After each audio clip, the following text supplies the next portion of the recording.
Hello, Vodlets. Welcome back to 2008, or as the Vods were briefly incorrectly named, 2009. Tucker, how you doing? Doing well. Good. Monday Night Raw. Monday Night Raw. And I don't think I need to send anybody home either. I don't think so. Very, very nice. We are in Portland. Didn't you shit talk Portland, or do you big up Portland? I big up Portland, yeah. Nice, okay. It's northwest. Where were you? Southwest. Damn.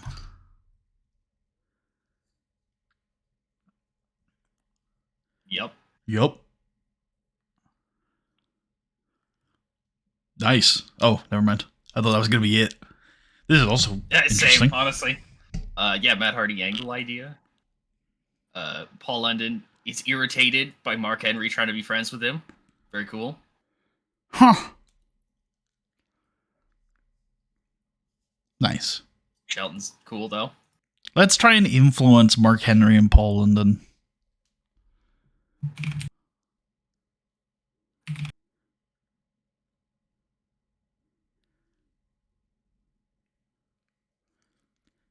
Nice. I love that. I love how he improved that feature. Yeah, I love that. I do honestly love just like zero feedback. Just like, who knows? You'll have to see. The problem with TEW is that when Ryland over the years has trained me to believe that when he says shit like that, what he means is he didn't fucking do anything. Yeah. So yeah, I don't know. I have seen a couple times where, like, a month down the road or something, I'll get something in the pre-show like incidents thing where it's like these people were like hanging out pretty well backstage, but that could just be random. Yeah. Yep, could entirely be random because it's not like I'm doing it with people who have like clashing personalities intentionally all the time or something, right? Like I'd be doing it for people who are already liable to become friends. So. And it makes never mind. I'm not going to rag on it, but I think that the changes to that feature were really dumb this year. Fair.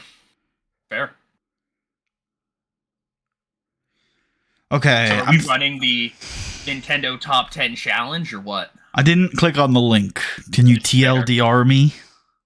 It was just like a bunch of like WCW tapings. I have no clue what the hell the Nintendo Top 10 Challenge is or what it was for. The internet doesn't seem to know.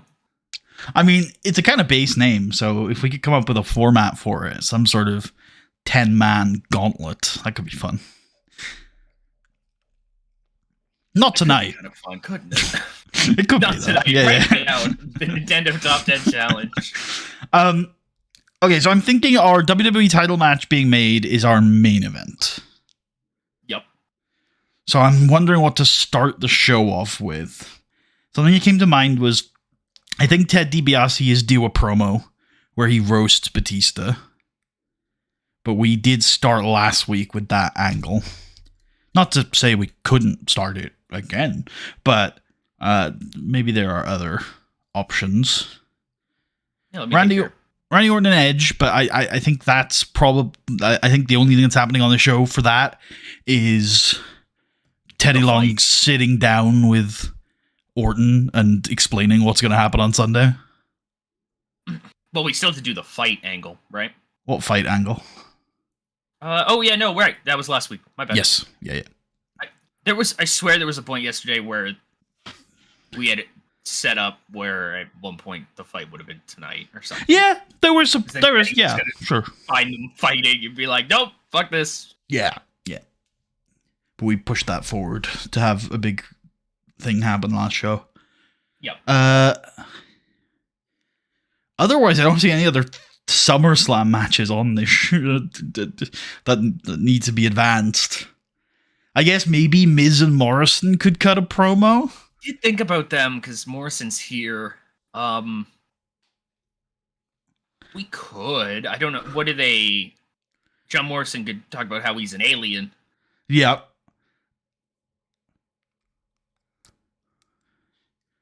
I think I'm leaning towards this show starting off with Ted Jr.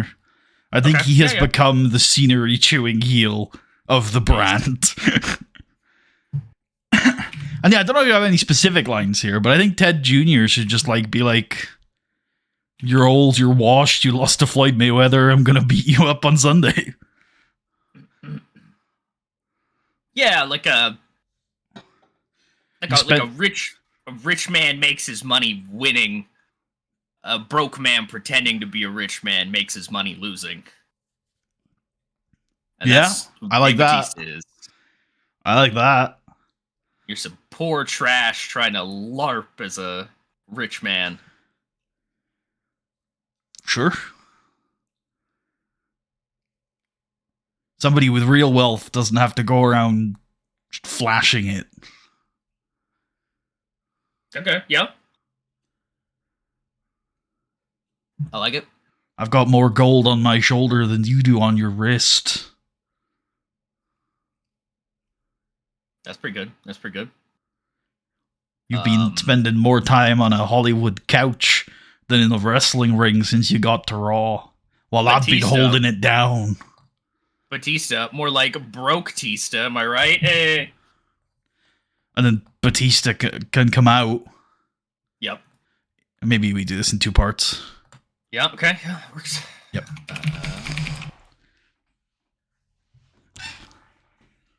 That's probably 5. Yep, I agree. This one I think is more character development for me. Sure. There's nothing really happening. It's just Ted saying things. We'll go Batista working the crowd here. Ted DiBiase non-speaking appearance and Cody Rhodes background player.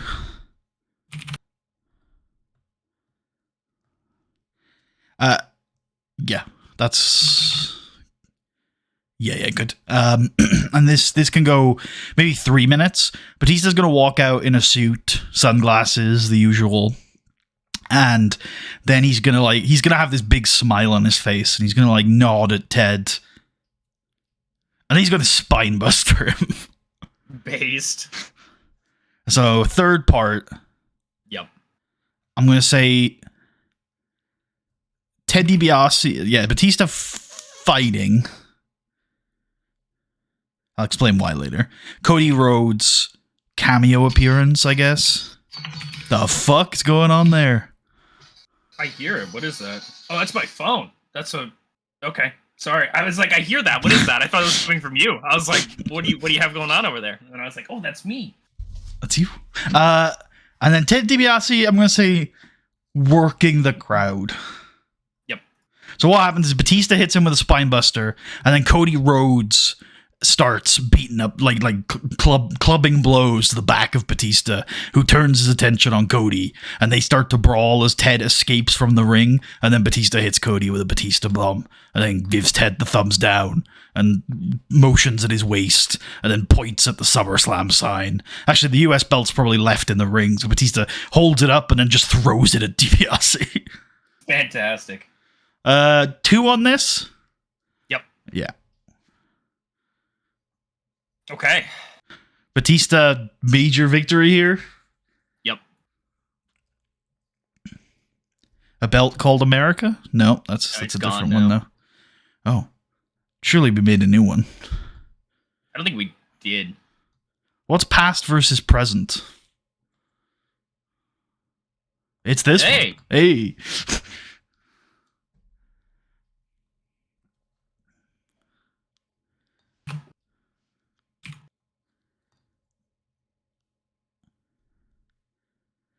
All right, cool. Awesome. What are our pre-bookings?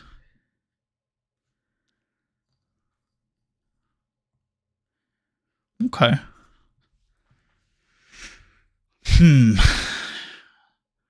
What's main eventing this show? Well, John Cena talking. Of course, yeah, you're right. But probably this. What's the last match on this show? Probably this, in all seriousness. You think? Is this strong enough? Stronger than the other one. I agree. I don't think I was ever arguing for the other one. I was suggesting that there might be things not within here that are potentially going to main event. Not that I have anything in mind. I'm just saying like we're going to have more than 2 matches on this show. Fair. I don't know. Unless you want to do like,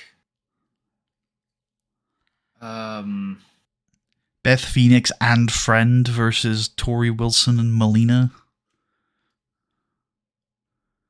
I hate that. I'm not sure it's the main event. You hate that?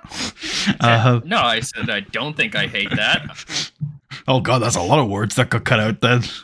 Yeah. Is the only thing that appeared on stream were hate that, but no, I said I don't hate that, but probably not the main event. I think it's more of a main event than the other matches we have so far. No way. It's the women's champion versus two of the biggest stars in the women's division. Is that main event?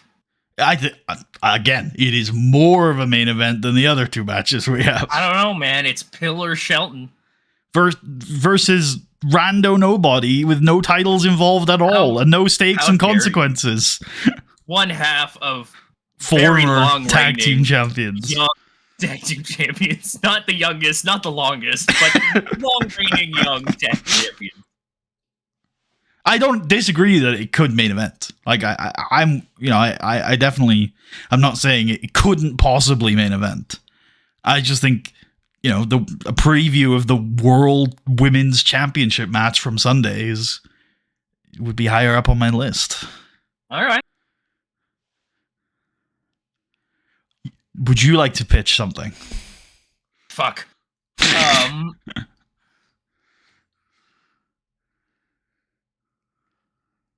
I don't want to do a tag match with these people that we opened the show with. I think that could main event, but I think we've done enough with these men. Say my brain did immediately go to DiBiase, Miz, Morrison, Batista, Lundrick. Good God, that's pretty based. Yeah. No, actually, I don't think I want to do. My first thing I was gonna say was I think if we're gonna do some sort of tag match, it should be Cody. Cody should be in it. But that's not a hill I'm gonna die on. Understandable. Also, yeah, I don't know. I don't think big 6-man tag fits this feud. It's too work greedy. Fair.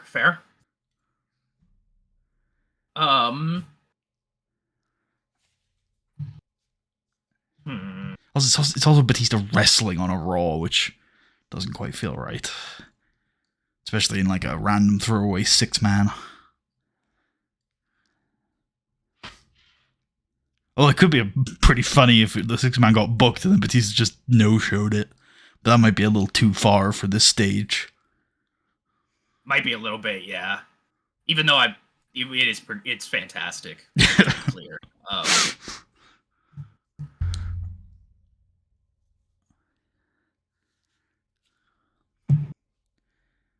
Unless we had Jeff Hardy fill in after Dave leaves. I think it's too much going on. Sure. I know I think it is a good idea though. But I just think it's like we got so much shit going on there that it just ends up being too crowded for me. That's fair. How about Dusty Rhodes? Yeah, I'm listening. Get him out there. Just on his own. Time. Wrestling himself. Okay. I can get behind that. Send the blow up doll. I think it's probably gonna just have to be Shelton Dolph then, is the feeling that I'm getting. Yeah, kind of. I'm trying to think of anything else here. The women's thing isn't a bad idea.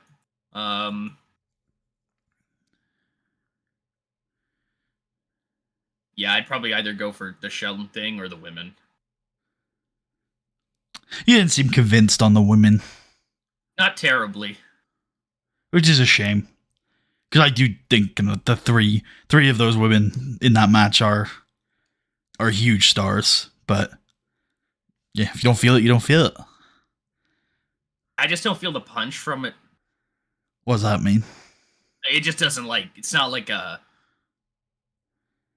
yes feeling. Okay. Again, I think that's a shame, but can't change the way you feel.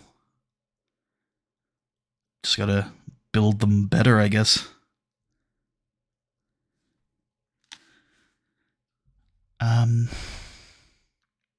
Okay. Let's book in the Mr. Kennedy match then.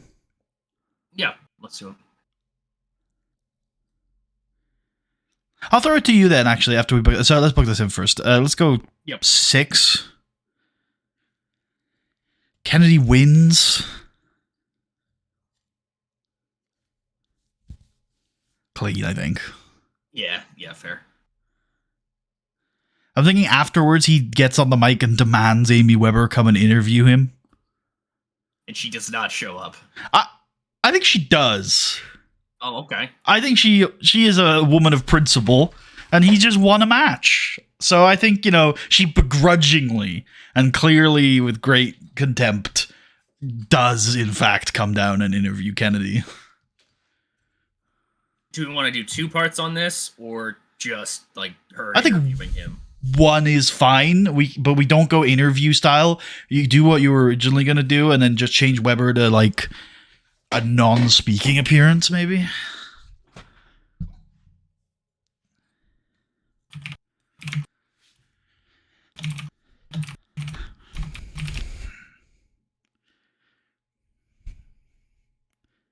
Three?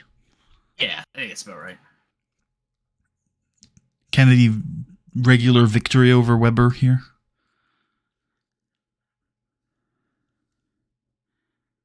Deplatformed.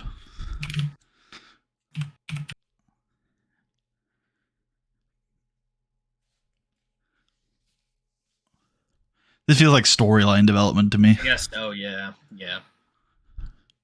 Okay, so I'll throw it to you then. Like, is there anything we can book on this show to make you more excited about these 3 women?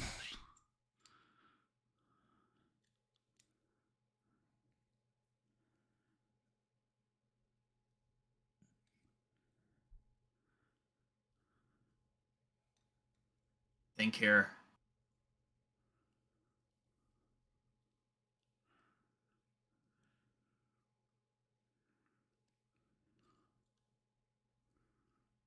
I guess to me, as I'm kind of feeling it out, there is a lack of energy to the match, and I just mean in terms of it is not like a hot issue. You don't think the Beth fuck it, I'll fight them both thing last week set it up into a pretty exciting spot? Or the fact that it's, the top star of this year and the top star of like 2 years ago against Beth? Beth fighting both of them in a handicap match sounds pretty sick. I mean, a triple threat could essentially be that, structurally. Yeah. I was thinking for tonight. Okay. Beating both of them?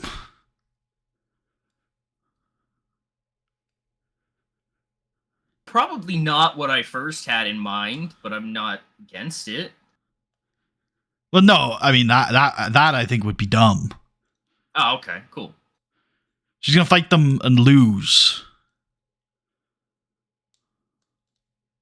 Yeah, but there's nothing there. There's no building off that. Yeah, I know. But you were excited about it, so let's find the source of that. Well, because I think the point was that she will fight them and she'll lose, but the whole thing will be, are the 2 heel women going to keep teaming on Sunday? They can't, surely.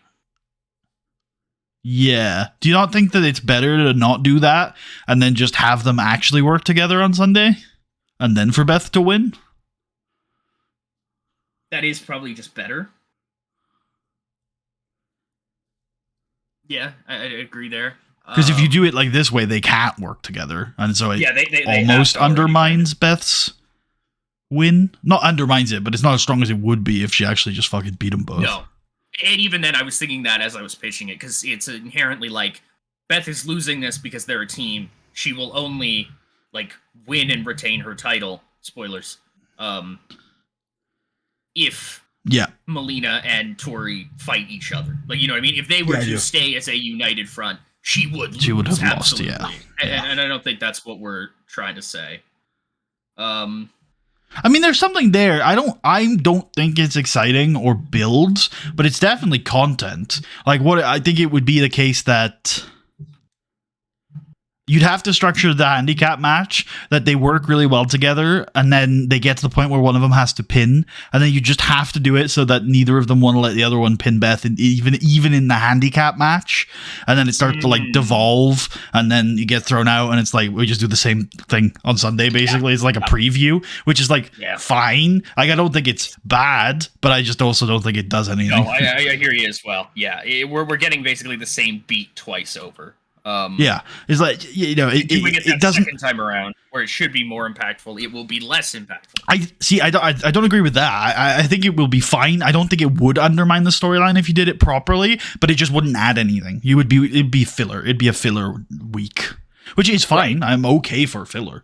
But I'm sort of like the point of this was that you're not excited about this match and these people, and I think, given how much work we've put into them over the past like 6 months, I think that is unfortunate, and I wish we could do something to change that. It's not like I'm not excited for the match. I just think it has its place. Which again, I hear that, but for me, that place is as one of the featured matches on the show. These are three of our top stars. They should be almost as anticipated as the SNME match from a couple weeks ago. They should be near that level.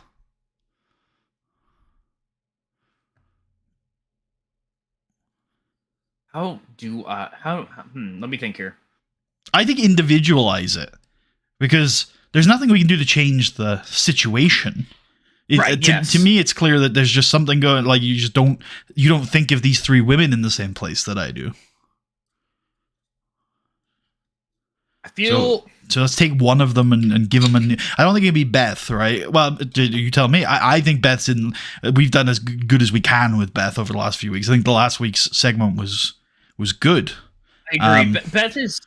Beth is difficult as well because her strong suit is not angles. I mean, I think the angles have been good. I would agree. I just don't think I don't get a ton of excitement out of like Beth Phoenix talking. Like that, the appeal is her. Not even the one-liners. The one-liner was fantastic. It's not just that one though. We've done a couple. Like that has been our push of Beth Phoenix. Oh yeah, she did the Victoria one as well. I'm sure there's others, but that's the one that comes to mind. She did one right before the Victoria match as well, so that's fair. That's fair.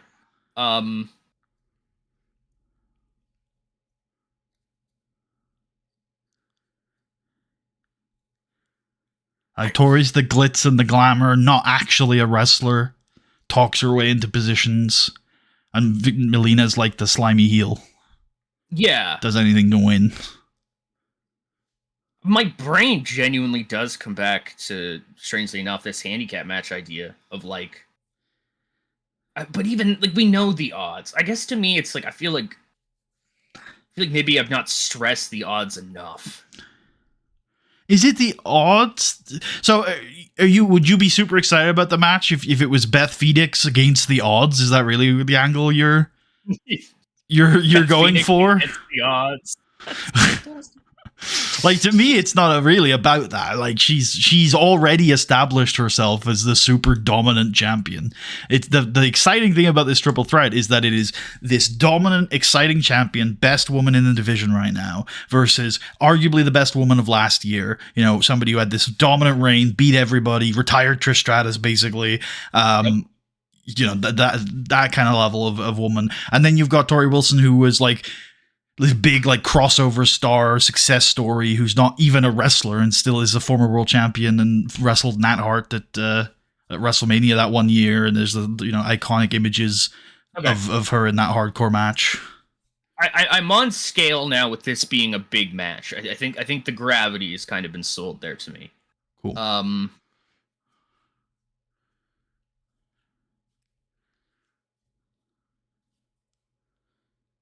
Yeah, like I guess I get the gravity of it then. Still just doesn't feel. I don't know. Fuck. What's the word? Exciting. I guess like hot. I guess is the word that I'm trying to dance around here. It doesn't feel fiery to me, even though maybe it shouldn't. You know what I mean? Like maybe it's. I don't see how much more we could have done, because it's No, like I hear you too. we had this whole like war faction breakup, and then the final match of that, the three winners get a triple threat, and that was a fun match last week with a double count out and like confusion, and the kind of the conclusion of that was Beth Phoenix being a badass. Like I don't know what other steps on the setup we can take to make it hot. Like, I feel like the momentum is all there, but maybe we just... It's one of the things I do find on this series sometimes, that unless I, like, slow down and emphasize something, it doesn't necessarily always land that things are happening. Um... But I do think this is, this has been a fairly big storyline that we fairly seamlessly... Yeah, no, the whole summer's concluded. Built to this. Yeah, like it's all worked all the way through. But now we're here, and there's just something missing for you.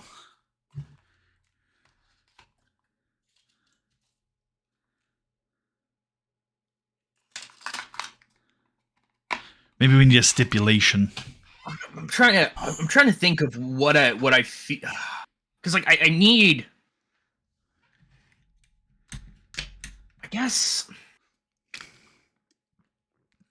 guess in theory I would be looking for. It's already true though. Oh, fuck's sakes. So I'm like, in my head, I'm like, well, maybe I need Beth at like some kind of obvious disadvantage though. Well, that's already okay.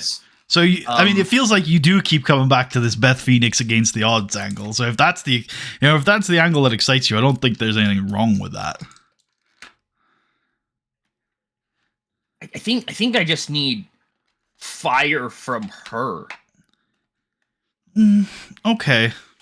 Like not really the way I like her character, but if it's what you enjoy, then we can do it. It does feel like only 3 or 4 minutes ago you were like, her best suit is not talking. It's like, yeah, no, I you're agree. Right. You're right. So it's the difficulty, I guess, in my head of how does that correlate. Yeah. What about if like, what if Melina, because I think she's the vindictive one out of the three.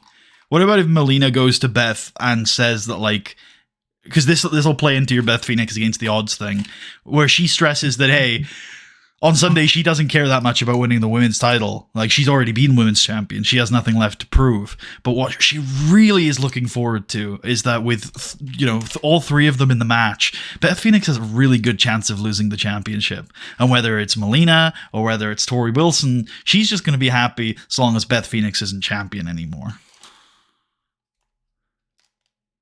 I'm looking forward to seeing the look on your face. Sorry, go on. She's the one who beat Melina for the belt, no? I think she beat Trish. I think she beat Trish. Trish into... Okay. Yeah. Melina's big thing could be... that she was coming... Who did retire Trish? Who was that retirement match? That was Nat. Nat was the last match. But right, Trish... That adds up. Trish had already retired, basically. She was just having one match. Just, yeah, I wonder then if the Melina thing could be like, I would have gotten to retire Trish Stratus if you didn't take the belt from her. Like, I would have gotten to fight her at WrestleMania instead of you. You took that from me. You beat me at WrestleMania. You want Melina to have more reasons to dislike Beth. All right. I'm down for that. I think they already dislike each other. I think so too. I think we've been doing that for a while, and I personally, it wouldn't add anything for the feud for her to have more motivation to dislike her. I just think, I don't know. I don't have to say it more than they already don't like each other. I was more so expanding on the idea that you had, like with Melina going to Beth and saying, "I just want to see you without the title." Yeah, but to me, there's a difference between that, which is a forward-facing story beat, and what you were doing, which is a back-facing backstory beat. Like, I think there's a time for both, but I just don't know if backstory adds anything here when we're already in the midst of the feud, right? There's no need to explain why they're fighting. They don't like each other. Yeah, you're right, and it's not like this whole time those things have been innocuous or something. It's not like Melina was like, "Oh, okay, that's fine." Yeah, she's been about this the whole time. I think they literally fought for the belt at Mania. Yes, they did. Yeah. They were the Mania match. Yeah. Which I think if we were to break down the Melina character, I think Melina would be happier with that. In all honesty. What if we like minimized it a little bit then and did like, you left me looking up at the lights on the biggest show of them all, now in front of our biggest crowd of the year. I don't even care if I'm the one who does it. I just want you on your ass. Yeah. Like, do you like that, or are you just placating me? I think it's pretty much the same thing I said, with a slightly different beat, which is the addition of like the big show stuff. Which I think is fine. No, it's just exactly what you said. I was just saying, do you actually like this, or are you just placating me? Because let me think about that for a second. Let me reflect.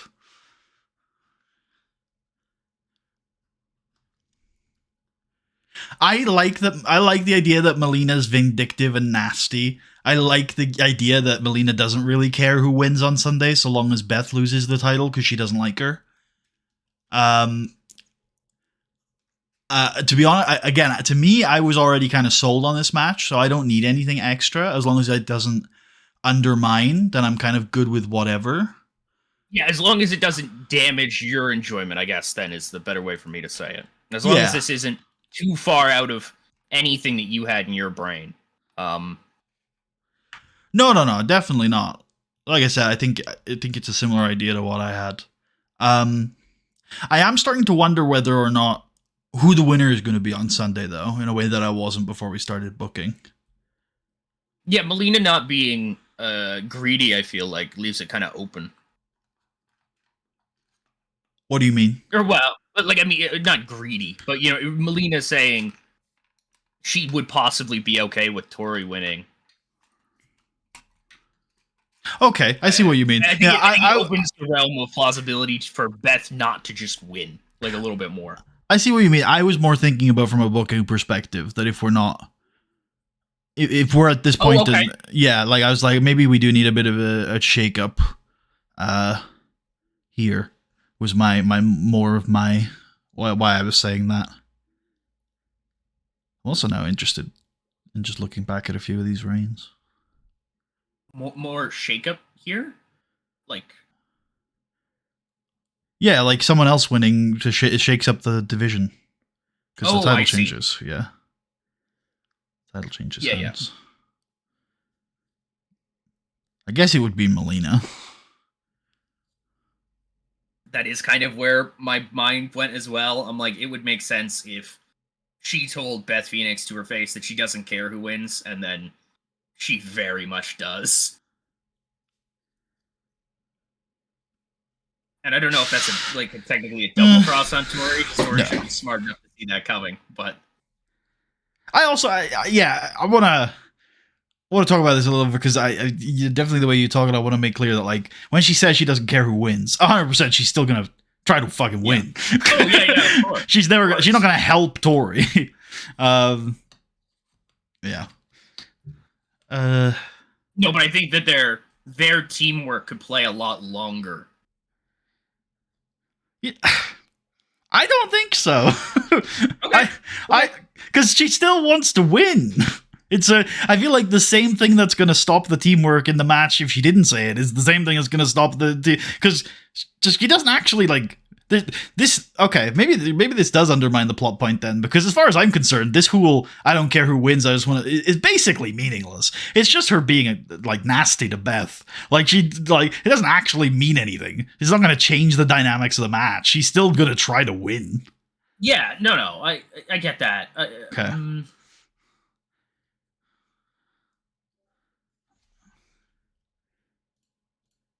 So I don't really love this, but what I was thinking in my brain was that Melina and Tori very much do act as a unit in that triple threat. I think for Act 1, maybe. Yeah, and then it's pretty much it's probably the same match straight up. Like it's every triple threat I ever book, which is Melina and Tori get rid of Beth and then start fighting, and then Beth comes back, and then it's a triple threat. Yeah, basically. Yeah. It's based, but it is pretty much every time I do a triple threat. That's the setup. I mean, that's the good triple threat formula. Every single tag team match, same fucking match, really. It's not the good triple threat formula, but it is one of the good triple threat formulas. Actually, you might be right. I can't think of another formula for a triple threat that is. There's the junior heavyweight lots of flips triple threat formula that people like. Fair. Actually, that's fair. Yeah. Where they're doing like weird tag team moves on each other. Yeah, the moves one. The like Joe, AJ, Daniels. I also think there's a difference between the like WrestleMania 20 triple threat, where they're getting someone out of the way so they could settle their differences, and the Royal Rumble 2015 triple threat, where they're getting someone out of the way so they have a chance of winning the match themselves. Yeah, that's fair. Even though I agree with you that in many ways the formats are similar, they are different, I think. It's like the same parts in a different light, I guess. Yeah, which changes a lot.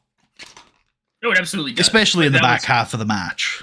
That kind of builds onto my confidence as well of saying that's every single tag team match. Like, yeah, they also have, I think, a lot of differences in major formulas, more so than triple threats, because there's a lot more good tag team matches than there are triple threat matches. That's true. Yeah. There's very few good triple threat matches. Yeah, it's like literally single digits, probably. Mm-hmm. Yeah. I can think of like 2.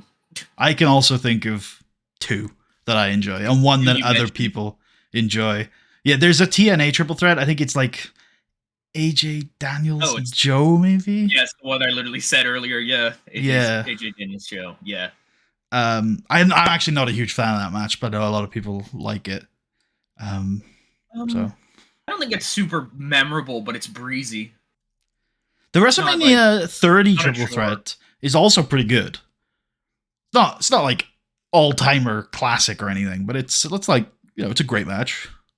There's a lot of outside stuff in that I am on, but see, now I really like that's what I think makes that match. I think if those 3 just had a regular match, it wouldn't be very good. I mean, it'd probably be pretty good because that's probably fair actually when I think about it with those 3. Yeah, very good. But I think I don't know. I just think there was a lot of, I don't know. I would have done different, but that's, I think. I would have done the whole build. Once we've gotten to the triple threat, I think that's how you do the triple threat.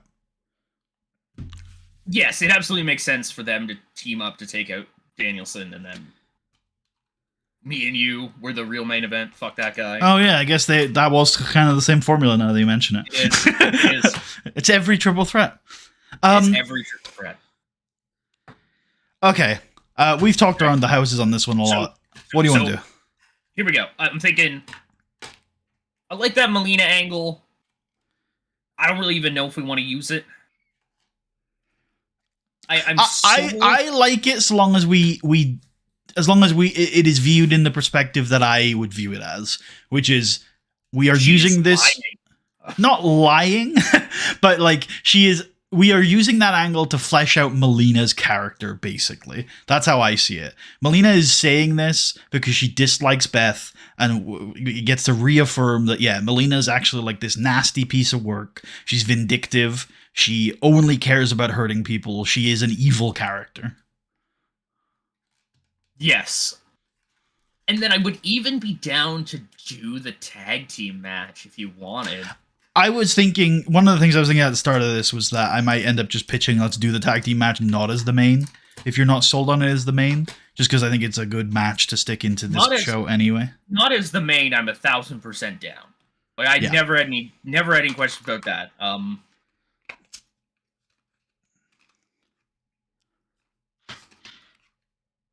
Yeah. Yeah. Okay. Cool. Wow. Ooh. Now a new idea is coming in my head. Yeah. What if Beth's partner turns on her?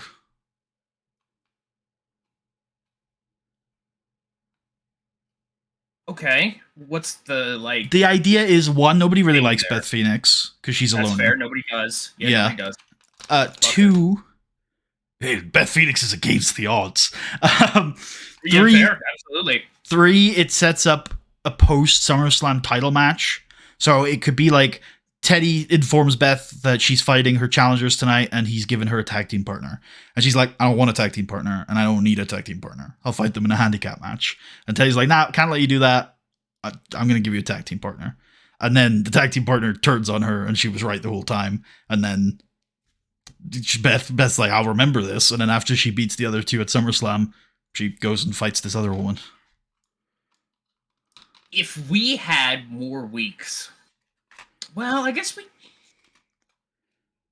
And if you're worried about like the foreshadowing of it, we could just pick a woman that it makes sense for. Like someone like an obvious one that I don't think I want to do, but one that would easily work is Talia Madison. She's a snake. Of course she's going to turn on you. I like that one. The other thing that came to my mind immediately is that Beth being absolutely adamant she does not need a partner, she's going this alone, is the same type of rejection that sent Mickie James to Crazy World initially. I do like Mickie James for this spot if you're happy taking a little Healy.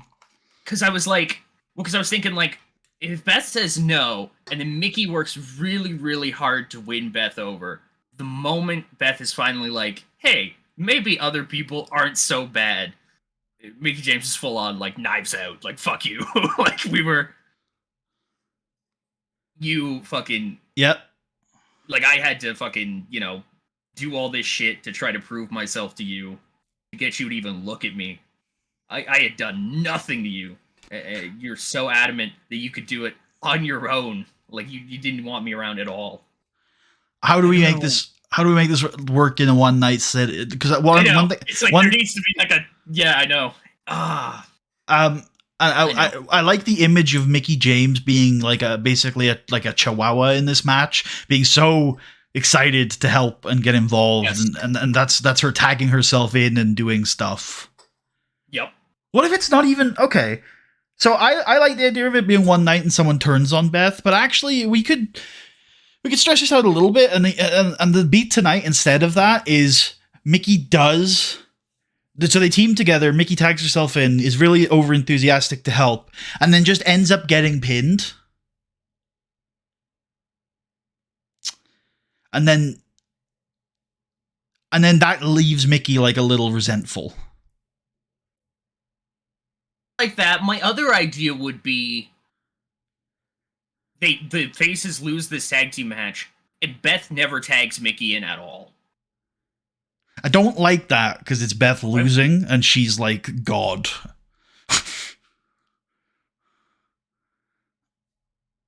Fair. But what about my pitch? But Mickie costs Beth the title on Sunday. Oh.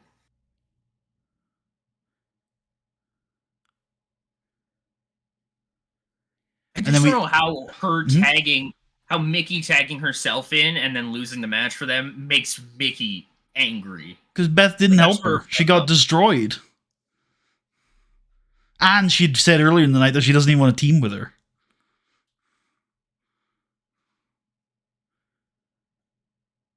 And then after match, Beth just leaves. She doesn't even check on her. That's pretty good. That's pretty good. Any combination of those three things. We don't have to do all of those. I just threw things out there. Yeah, I like Beth not checking on her. That's a good beat. I think Beth saying she doesn't need a partner is important, I think. I think so too, yeah. I wonder if she'd even tell Teddy Long, like, I don't want to fucking carry somebody. Yeah, I'm better alone. Yeah. And Beth is like, when Mickey tags herself in, Beth is like it takes her a while to get out of the ring. Like, she refuses to leave. She's like, no, I don't. Stay on the apron. Stay on the apron. Yeah. I've got this. I like it. Could you even do something where Mickey's going for a hot tag and it's prevented somehow. But she blames Beth. Right? So maybe Tori's working Mickey over and she really needs that hot tag, and then Melina like pulls Beth off the apron. But then Beth like clobbers her or something, but it's too late and Mickey dies. I like it. Okay. Genuinely, we got a lot of back and forth on this conversation. Is this the direction you want to go? Yeah, no, I think I like this. Doing the Mickey Beth thing. I think, yeah. So I'm still a little reticent about Beth losing the belt, but I think I can get on board with it. Mm-hmm. It fucking sucks because I set up this whole thing. I pitched this whole thing. The thing I am the most reticent about, honestly, is turning Mickey heel as well. Who the fuck are our baby faces? We don't have any. I think Beth is still a form of baby, yeah. I remember in the women's division, we don't need a lot. No, it's true. It's just like, they're all heels then, aside from Beth. Like, all of them. I mean, if Beth's a champion, that's almost an ideal scenario, though, right? It is, but Beth won't be the champ. See, now, so let me finish the sentence I started before you so rudely interrupted me. No, it's fine. But I think the angle is that Beth, if we do go through with this, Beth loses the belt on Sunday, and that spins off into a Beth Mickey thing for a little while Melina has a challenger or two. But that is in a pitch for Beth to chase back for Survivor Series, and then she just wins it. Like, I think we're not going away from Beth Phoenix's year. I think this is just like a roadblock in the way for her to chase for the belt again and then win it back. Who would be your one opponent for Melina in theory? Easy one would be Tori. That would be pretty easy. That is pretty easy, isn't it? Talia Madison and Victoria are also there. Whichever one was more exciting for us. Candice Michelle. Shelly Morgan, I guess, is a bit of a niche option. If we wanted to maybe do Shelly winning the belt, and then that's who Beth beats at Survivor Series. I think we have some options, I guess is what I'm saying. I don't really hate any of the things I just pitched. Yeah, no, all of them are pretty alright. Okay. Katie Lee we could reformat her into Serena Deeb. A couple people we could format into baby faces, I think. Yeah, we can work this. Okay. Yeah, I like it. Okay. Yeah. Okay. Let's check the storyline for the women and see where we're at on them, because I think we have a clear picture of where we're going. Counter Revolution. Okay, it's just everyone, and it's all cold. We have enough angles tonight, I think, to restart this storyline. Yep. Let's do it. I'm there. Cool. This one, I think, is going to be the Mickey Beth one after the split, so name it appropriately.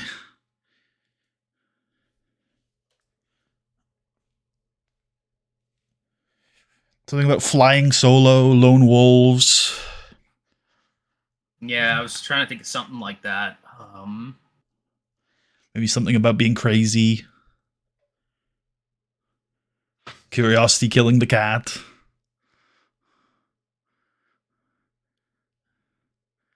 Enthusiasm. I'm not getting much. I may have to just go with like lone wolf or something. Trouble in the Amazon.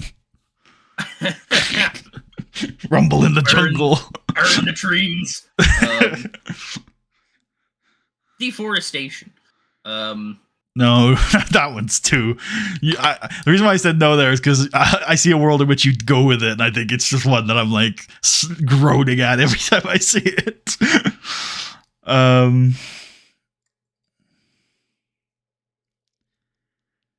Alone at the Top. Beth Phoenix, Woman Under Pressure. Long Road Back. Long Road Home. What about Never Meet Your Heroes. Broken Never Meet Your Pedestal. Fans? Fuck. Stalker Problem? No. Not really stalking here.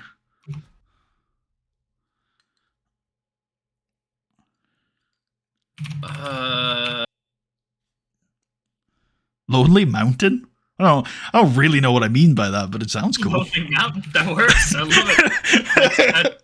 I mean, vaguely. Yeah. But I agree. Yeah.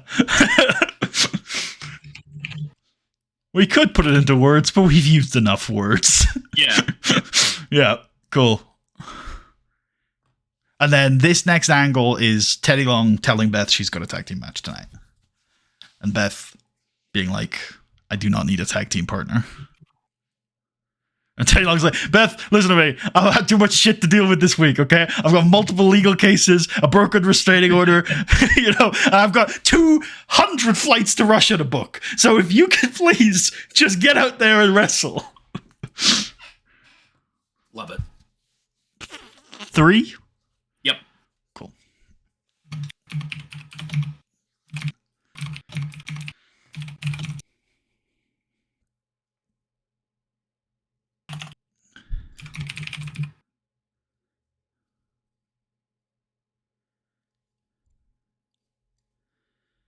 Is there something to Beth, Mickey showing up here and telling Beth that she's excited and she's got her back, and Beth reiterating to Mickey's face that, I don't need you. Just stay out of my way.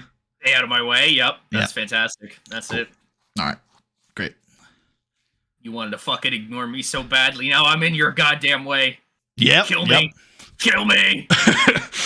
Maybe we go minor unreciprocated win for Beth here, or maybe even minor win over Mickey. I like that. That's great.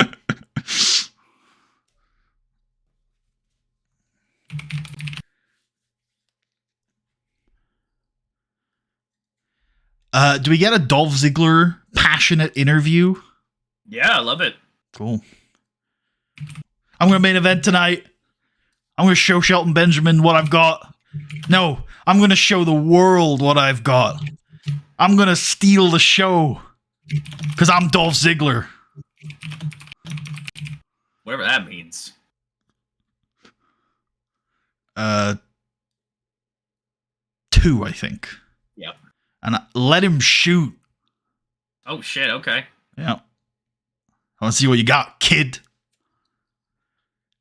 Probably run the last minute ad to buy SummerSlam this weekend. And if we are running Luzhniki, to maybe buy some tickets, because we probably haven't sold it out if we are. Oh, Guerrero ad. Oh my god. Yeah, Chavo Guerrero doesn't even have a match for this show yet. Although, he really wants to be added to that World Heavyweight Championship match that was booked last Thursday. Okay, we now here's the slot for our last match of the night that we haven't booked, that isn't, booked in.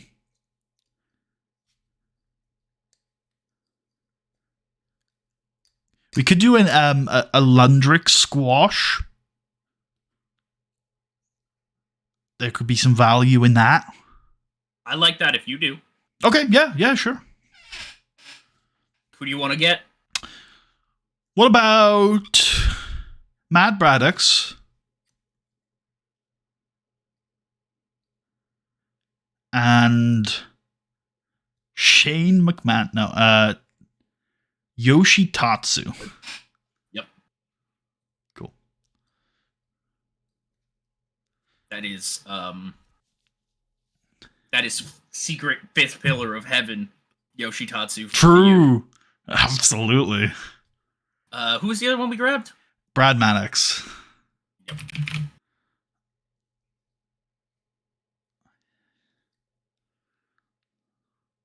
That's a funny picture. 1 minute. Yep.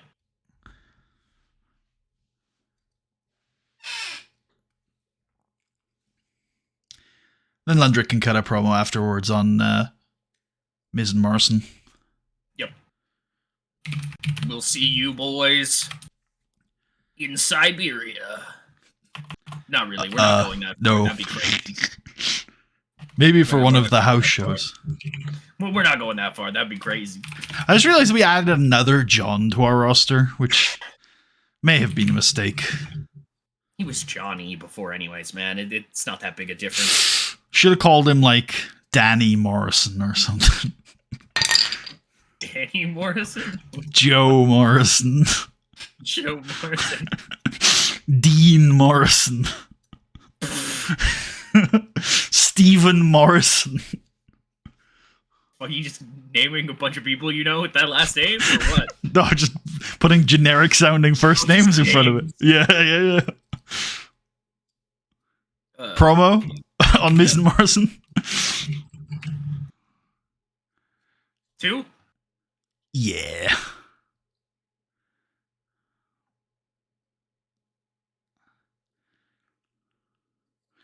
Okay, in my head, it's like Randy Orton is sitting somewhere and Teddy goes and sits next to him.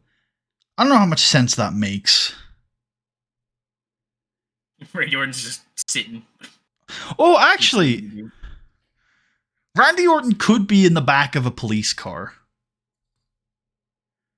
Because Orton overstepped some boundaries last week, too.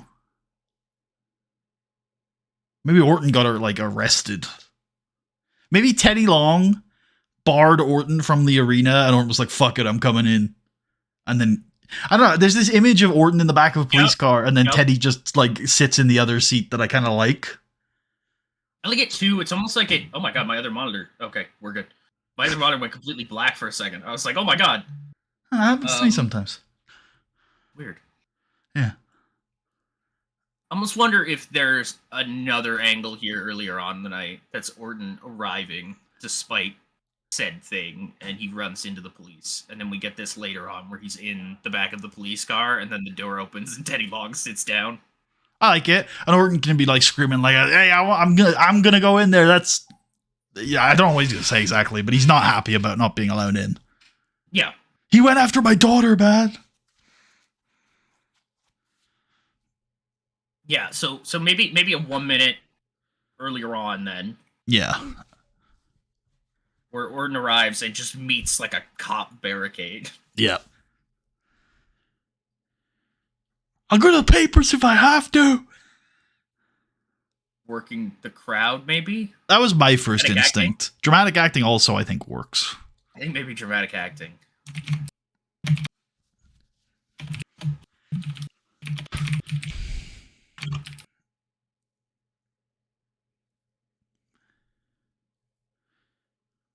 I think this is...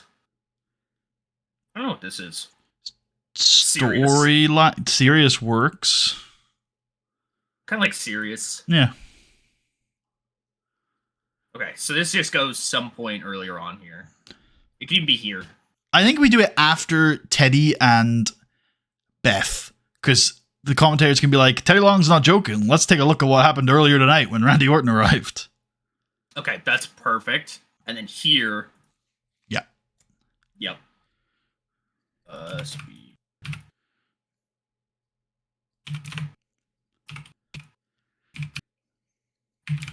Perfect. Yep. Randy, listen, I can't deal with this anymore. I thought you had settled your differences months ago, but things have just been escalating and escalating and escalating. So I'll tell you what I'm going to do, and this better settle it.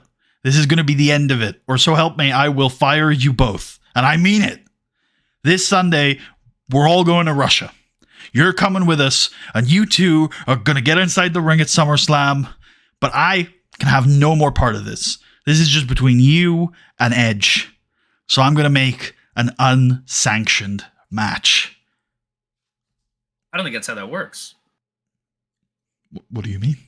I don't think you can make an unsanctioned match. Oh, yes, you're right. You're right. You two can have a fight, but I won't be sanctioning it. Yeah, I will give you guys Time. 30 minutes. Yeah. Like 30 minutes. I'll block it out on the show. You find each other. If you happen to find each other, I'll make sure there are cameras there. Yeah? No? I don't know. Is that too much for you? That's too much for me. Yeah, Really? well, it's not too damn. much. I think you're right, but like we have to kayfabe it a little. They're gonna make entrances. I think. Okay. I've been meaning to look this up for a while because this is obviously based.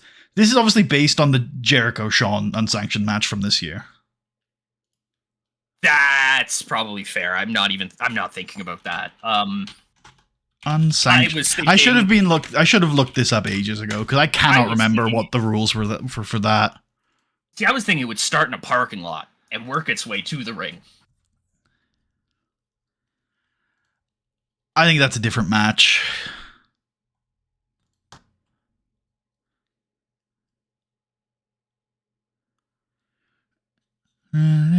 Okay, was it? I think it was Unforgiven, right? Unforgiven 2008. I want to make it clear, by the way, that what you're saying makes sense, and this match concept doesn't really. But I still generally base it on this. No, fair. Let me just find out what it was exactly, and then we can talk about whether we want to change it at all. Shawn Michaels and Chris Jericho fought in an unsanctioned match. The match also saw Lance Cade interfere on Jericho's behalf, but Michaels ultimately gained the advantage over both men, leading him to him placing both men on the announcer's table and performing a diving elbow drop through the table. Blah, blah, blah, blah, blah, blah. The referee ended the match when he determined Jericho could no longer defend himself. Michaels won by referee stoppage. That's so fucking dumb. It is dumb that a referee calls an unsanctioned match. No, I remember them explaining this one. They were like, the referee's just there to count the pinfall. So it's still sanctioned to some degree. No, the idea of the unsanctioned match is that the company takes no responsibility for what happens.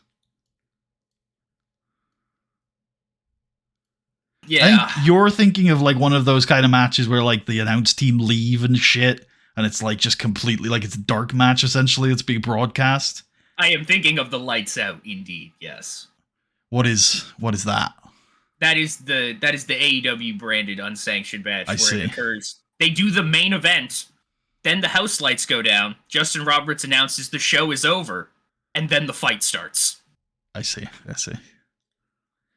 Like, I understand what you're going for, but I think we're at like a big it's our stadium show of the year.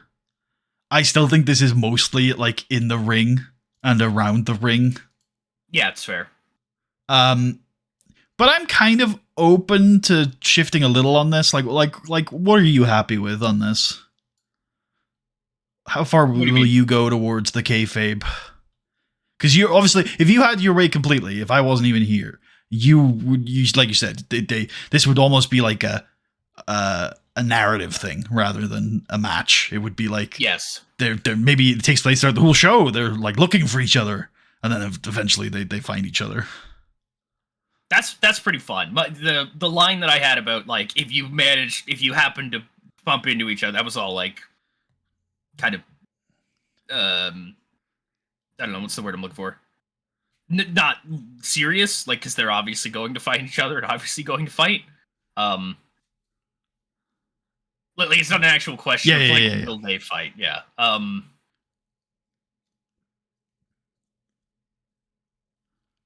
forget what the fuck my point was. Fuck. I mean,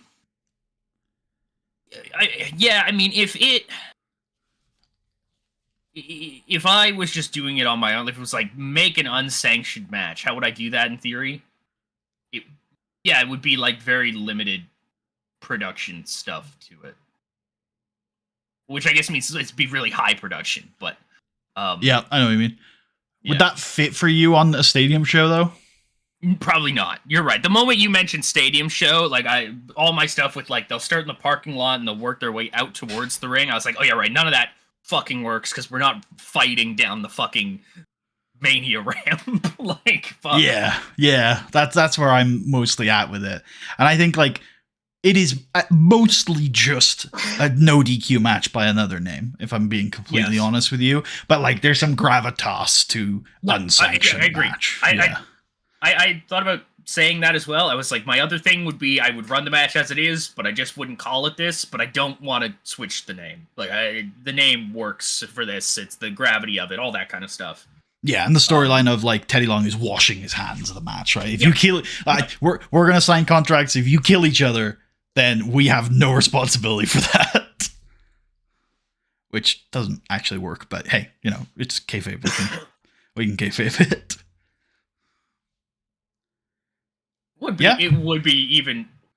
I'm not actually pitching this. It would be hilarious though for like kind of shitty, slightly inept GM Teddy Long to just like he gets like sued. Like they're like, why do you think it never hold up? And he's like, I don't know. Other people have done this before. I swear.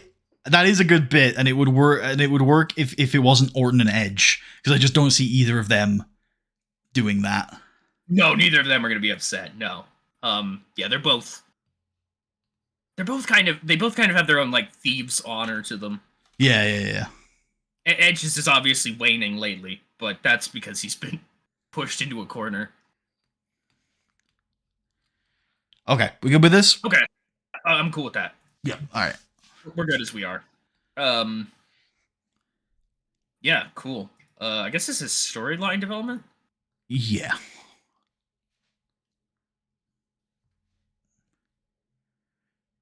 Okay.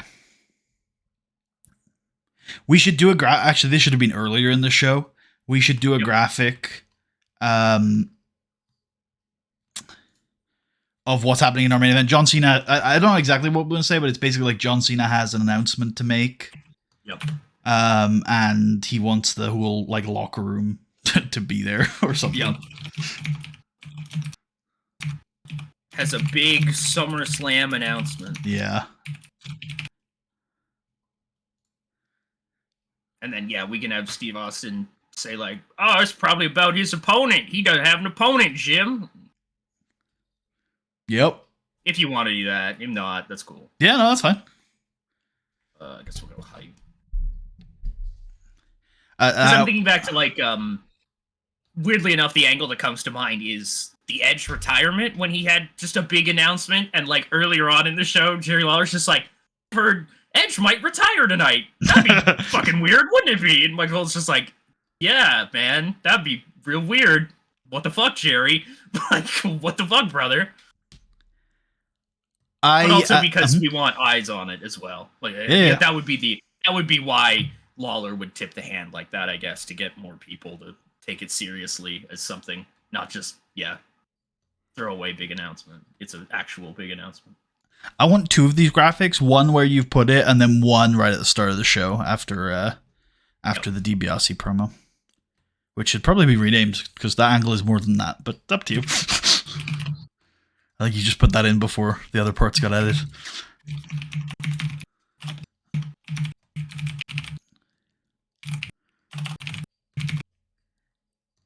What's that one? Sorry.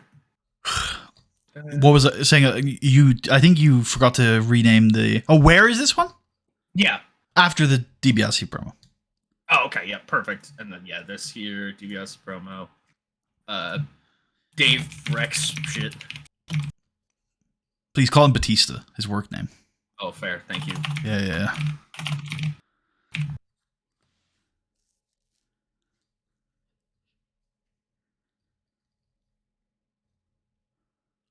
We're approaching the top of the hour. I don't really know what could go at the top of the hour, if I'm being completely honest. You should put Mick on commentary for the Edge versus Orton fight at the pay-per-view.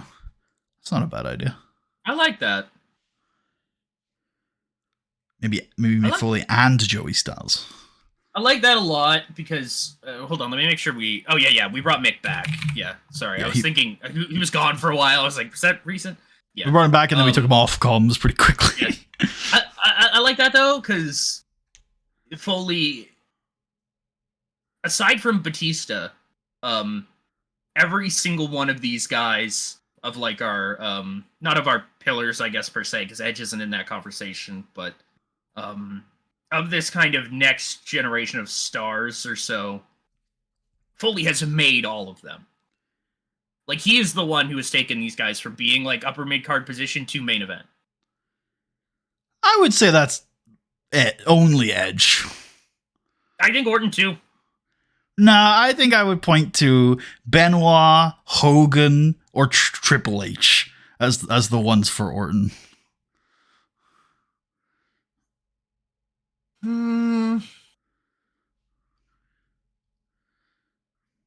It's maybe fair.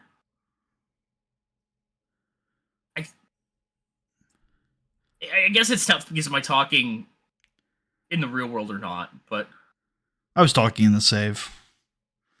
Yeah, I think in the save, I think there's an argument. The tough thing is that I can't obviously watch that match. And, well, I guess we literally did that straight up match. So I think, I don't know. I think there's an argument for it. That's all I'll say. I think it's fair. I think he was well on his way before Foley, and he certainly had some work to do even after Foley.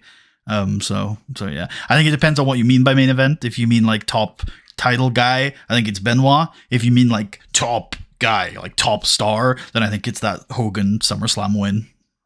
I guess to me, I was saying like I don't know. He elevated all of them essentially. Sure. Like I mean, yeah, agree with that. He took them. Although, he took the majority of them from. Maybe Edge. Edge also gets weird because he did have the belt, but yeah. And no, I think the Edge match, the Foley match, had a big impact on Edge. I don't even really remember the Cena feud. I'm not gonna lie to you. I know you were really into it. It didn't super land for me. Or were you not talking about Cena as the other guy? No, I was talking about Cena. Yeah, I was talking about the three of them, really. Yeah. But Edge, I'll agree with. Edge, I will agree with. Fair. Okay. And you could make the argument that Edge and... See, now, a better, more cohesive thing for me would be that just Edge and Orton have like classic hardcore matches with Foley, which I would agree with. With both of them. Yeah, that's obviously why he's there. Yeah. In the kayfabe, but I think, to me at least, in the meta of it all, he has been a massive part of those two, and them being here in general. Okay. We still need something for the top of the hour, unless it's Mick Foley coming out to talk about the feud. It's not an awful idea, but it isn't... Yeah, okay, I hear you.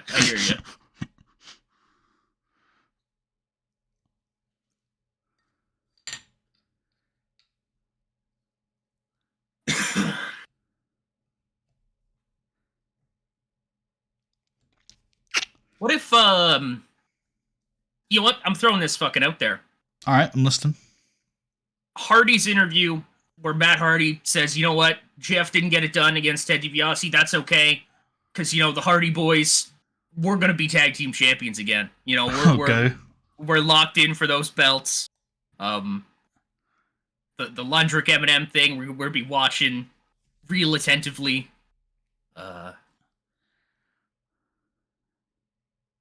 And then, I mean, ultimately, what am I angling for here? I know what you're getting at. Yeah. I do. I'm conflicted because... I'm conflicted because I really like it, but I also have this instinct that we shouldn't see Jeff Hardy tonight until... I know why you don't, but I also feel like if you see him, it's gonna not be him, obviously, because you've seen him already. I will... Okay, I can accept that only if we do like 3 angles with other guys where that's the case. 3 other guys. Yeah, like, I don't know, Mark Henry talks about what's next for him, and I don't know, who else is going to be out there? Joey Mercury. It's not like they're like lining up to try to fight John Cena. It's the opposite, actually. Matt I Hardy's like, "We're know, going for the but tag it's like belts." if this is the only one of the people who are out there in the main event who's on the show before the main event, then I don't necessarily get on board with what you're saying, because then he's being singled out. Whereas if there are a couple of angles with these people, then I'm more of like, oh yeah, the people we saw earlier, it's not going to be. My perception was that the whole locker room would be out there. That is true, pretty much. Aside from probably Shelton and Dolph. So then all of these guys who have done something in their show tonight are in theory being shown beforehand. I guess, but none of them are talking about their future. None of like I don't know. This seems very. I guess it's hard to argue with your point logically. You're making a reasonable argument, but it does feel it. I mean, it just feels icky. It just feels. Yeah. Okay. Fair then. All right. But I mean, I'm conflicted because it's a good angle. But yeah, I do need to deal with the ickiness of it. What is that from? Like, you just think like, I don't know. You just think it's like, I don't want to say too obvious because there's nothing that hints at it. It's not about all. Yeah, it's just about. I just think, and you agreed with it, I think, or you at least saw what I was coming from at the start of this. So maybe you can put it into words better than me. But I just don't like Jeff being on the show before the main event. I feel like that makes it more obvious. Maybe. So maybe it's not about being obvious. Completely absent, and then he's just there. It's like, oh, I wonder. But I think it's okay to be obvious. We should want people to want it. Yeah, we need them chanting it before Cena even says it. That would be good. So it's not necessarily about being obvious. Just like that's what happened with the Danielson one. Yeah. Okay, I was just making sure you knew that's where I got that from. You were just like, that'd be nice. I was like, yeah, no, that's what happened. Yeah, but it's not like we can make it happen. No, we cannot. Well, I mean, we could tell people that, yes, that's what happened, but... Yeah, sure. Yeah, okay. Lost my train of thought now. So, yeah, pointing that out is all well good, and I agree with you, but it doesn't take away from my feeling. So clearly it's not just about it being obvious. There's just something else there. Like, it feels... Maybe the word is messy. Like, I get what you're doing. You're seeding a story you're seeding a story we might tell later. But, like, I think we should keep the story pure. Yes, I can see... the moment you said that, I was like, okay, I can kind of see what you're talking about, because I'm simultaneously, like, doing this angle, and then also an angle months down the line that's going to have, hopefully, some other kind of points... that I still don't know if we're doing. Because every time I bring it up, you're like, do you want to do it? I'm like, not really. And you're like, okay. So I still don't know if we're doing it. I mean, okay, so I hear that. I agree with that. I know all that. I remember all that. Obviously, apparently I'm a little more interested than I had thought. Because I went which for is this, good. Obviously. Which is good, because if it's going to happen, you're going to need to drive it.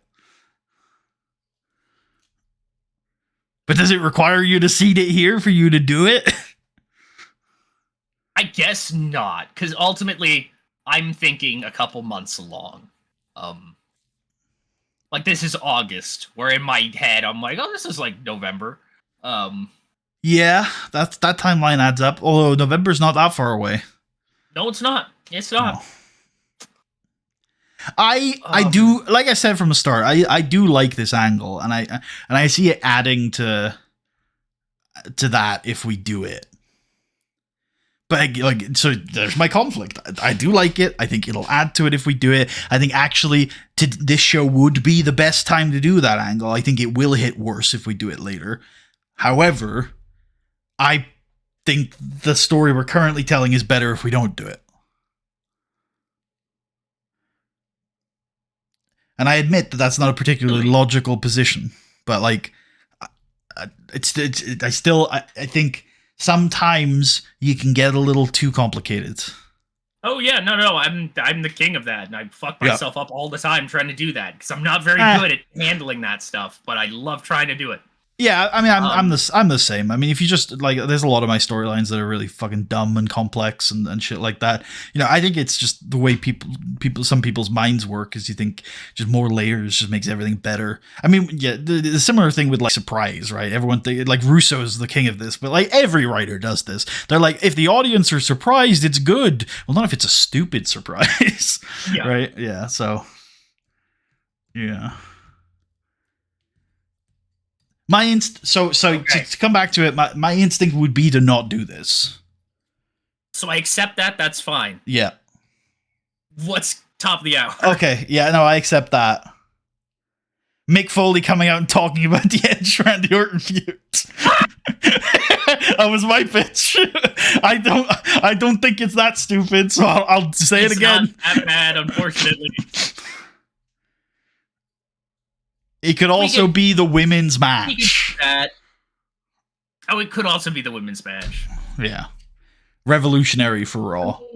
If we do the women's match top of the hour, we can take your Foley angle, because I like it enough. We'll do it. We could do like a backstage talking thing or something where he's like, I'm going to be there. I'll be commentating that match. I'm coming to Russia. I'm looking forward to seeing all my Russian fans and watching some fights. Yep. Okay. Longest Raw ever. Oh. Yeah. Question. So this is a go home too. Jesus. I mean, it's good. These should be some of the best shows. Oh yeah, so it's fantastic. Before you carry on with this match booking. Yes. Is there any way? Let's say the Foley angle does happen in the ring. Let's say it does happen top of the hour. Is there any logical way he could get Edge into the ring?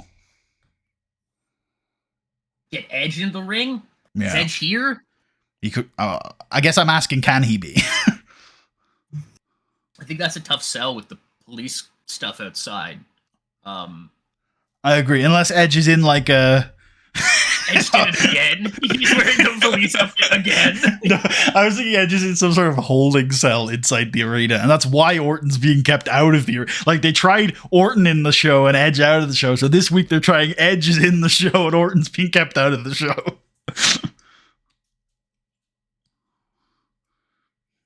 Hate that. So I'll explain why, because like asking you to justify something without giving you the payoff is obviously hard. So the reason is that I think what could be a cool angle is if it, like Foley brings Edge down to the ring and talks to Edge about the feud. And I don't know what angle you want to take on that, whether Foley like admonishes him for going too far or tries to like hype him up for the weekend or something. But like I think that there is a top of the hour level segment in Foley talking to Edge. Yeah, I think I like it. Cool. I think I do you know how it's gonna? Do you know? Okay, go on then. Pull it together if you can. So Mick Foley's in the ring. We'll come back from. Oh, I guess he's on SmackDown. Yeah, I would just change his brand rather than turn the brands off. Yeah, I would just non-brand him. I agree with that. He's a positive influence. He can go where he pleases. Yeah, it's true. We might careful with that though, and we should be aware of like giving him the night off sometimes. Oh yeah, good call. Mankind. Duh. Yeah, Mick Foley. Okay, yeah, so Mick Foley's in the ring. He is going to be there in Russia to commentate the big unsanctioned affair. He wants to talk to Edge, though, beforehand, because it's been a really long time since the two of them have talked. Maybe we don't even have to explain the Edge thing. Maybe Foley just says, hey, I know you can get here. I know who you are. Get your ass out here. I like that. It's like, they got Orton. They didn't get you. Where are you? Yeah, and then Edge kind of like comes out of the crowd. Like he did last week. Yeah, the spotlight appears on him with his crazy eyes. Like that. Mick's already going to be in the ring to start once we come back from commercial, so I'm thinking it's 2 on this first part. Is there a reason why you want Mick to be in the ring after we come back to commercial? No, it just felt natural to me. He could make an entrance if you wanted. I think so, and then the commentators can be like, why the hell's Mick Foley here? I like that. Cool. I like that. That works. Goes up to 4 then, yeah, like you instinctually put.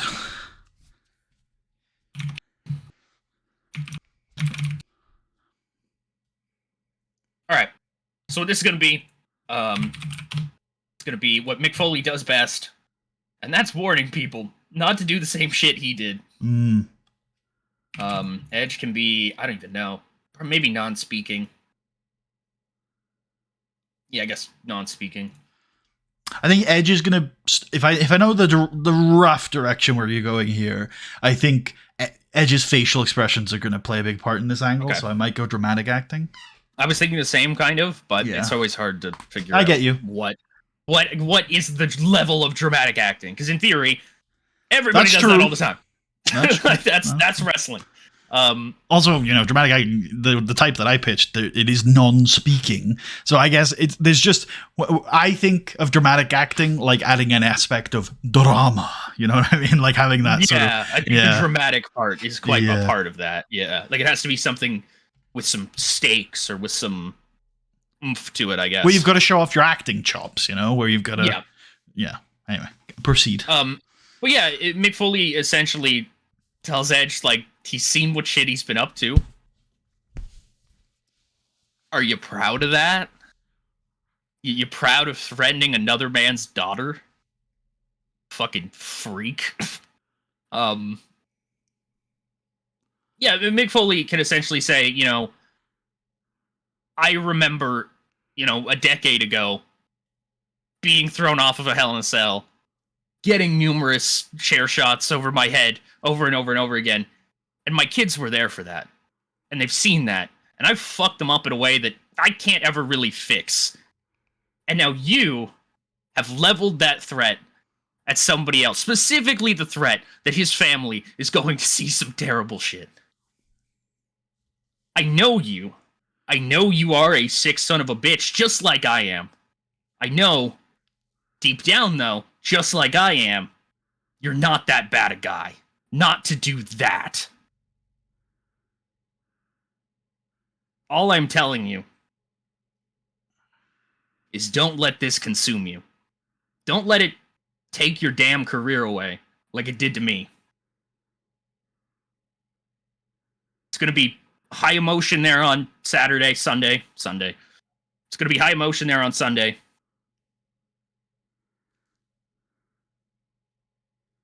Keep your head about you. Don't die.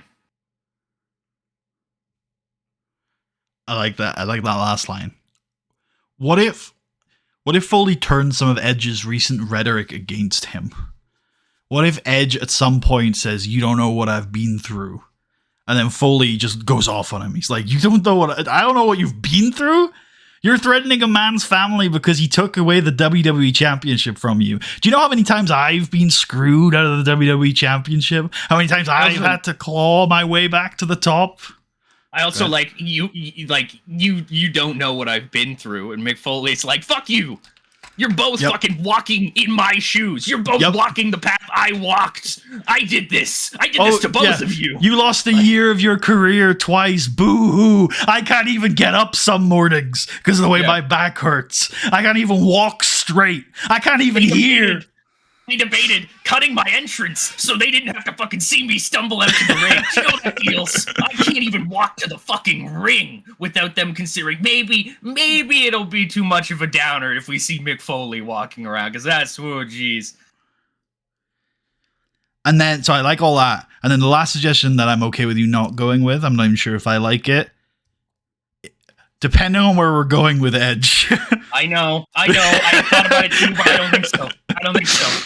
Okay, all right. I think there is a respect there. Yep, okay. All right. As in, Mick Foley birthed Edge into this world. As he is now. He brought him into this, and so I don't think Edge can take him out. What if we tease a little like he's getting real close to Foley and his eyes are getting all crazy, and then the angle ends with him like just leaving the ring? I like it even better if Foley maybe tells him to do it. Oh yeah, you've gone that far. Guy? Yeah. You want to prove you are a fucking monster? Do it. I'll turn my back. Do it. And Edge doesn't. I know you won't. I know you.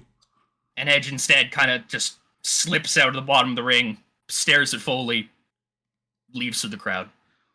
I like it. Banger angle.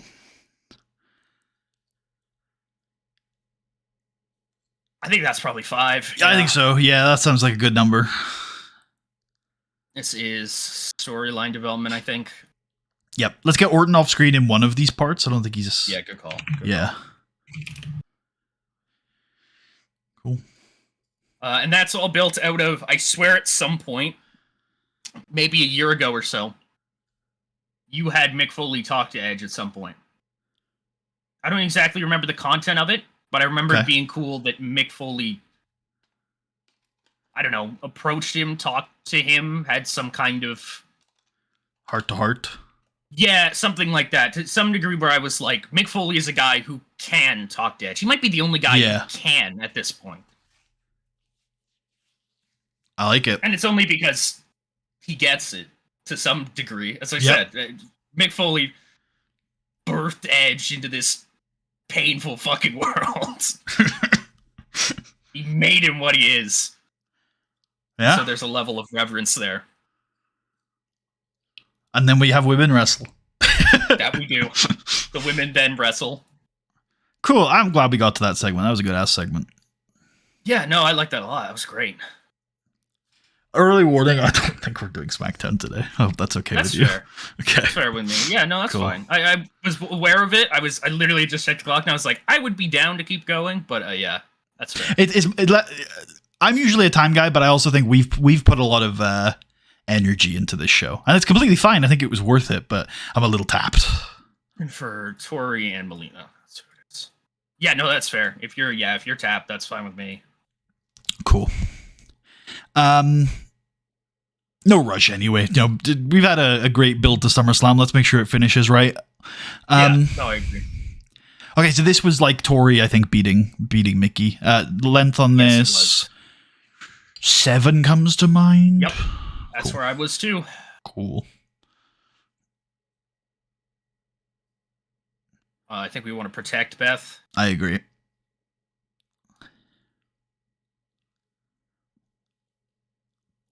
I think that's a storytelling match, you know? Yeah, I'm down. I like that. Yeah.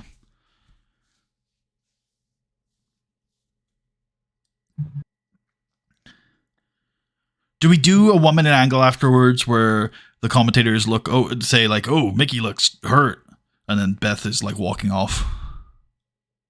Okay. Go ahead. I think no, only because I feel like that should be a really understated thing. Gotcha. Yeah. Maybe we do an angle, honestly, just so that even we remember that it happened to begin with. But to me, I'm like, I feel like this is such an understated thing that it's something that only sticks out to Mickie James. Yeah, okay. Because of who she is and because of the way she has been transgressed upon in the past. I don't think we need to do an angle. There's a chance we forget it, but I actually think the chances of the angle helping us remember is fairly low. And so if you think it's worth not doing the angle, let's not do it. Maybe I'll put it in the Discord server after. Actually, if you remember, go make like a women thread or something and just put the beat in there. Okay. We're not going to spend too long before the main here. Probably. Actually, there's a little bit of time before the main.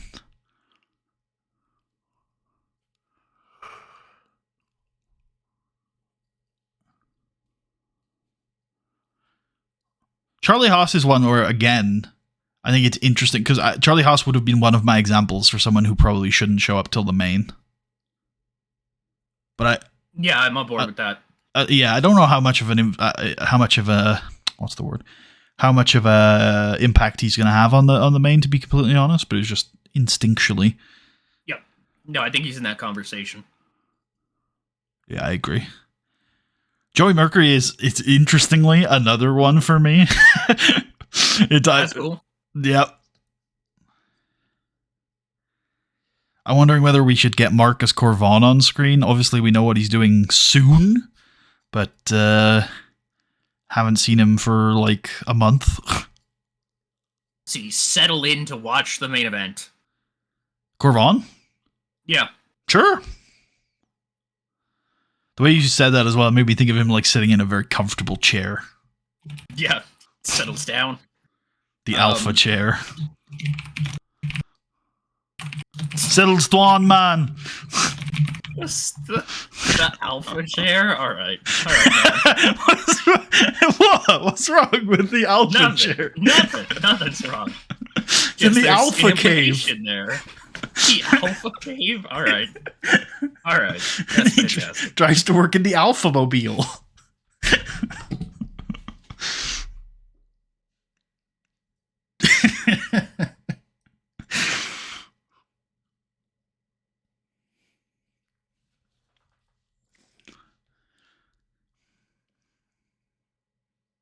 Damn, I'm surprised I don't have segments for this back half of the show. I think we've got a lot of really good segments earlier in the show. Shit, Lance Cade and Trevor Murdoch are still on this roster. That they are. Is Kira Kong here? Is he unbranded? Yeah, I think so. Okay.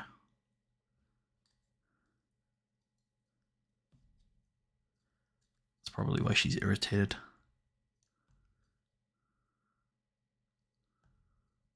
I guess she also just isn't on screen on either show. Okay. It's out there. Yeah, I'm listening. Victoria has like a mini. Well, she has a mini, yes. But she has Serena. Yep. Are they still hanging out? They could be. I don't know. I was throwing that out there. It's like, could we do anything there? I don't know. Okay. All my ideas are wrestling.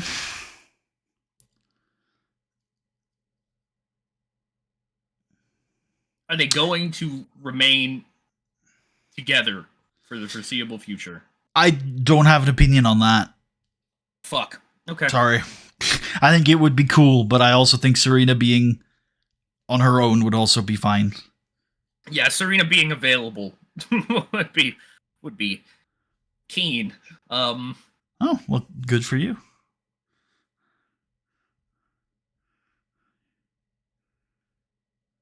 What about Miz? Because we pitched this earlier, but we're in a decent spot for it now. What if we do a Miz and Morrison promo here? Yep, I like it.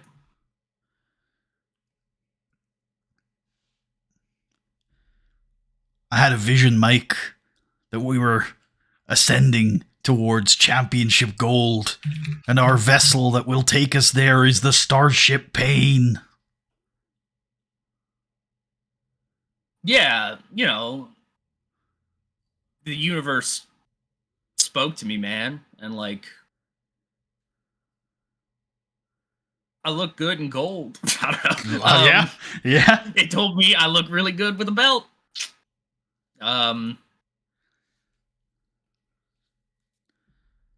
Yeah, I don't know, fuck. Let me think here.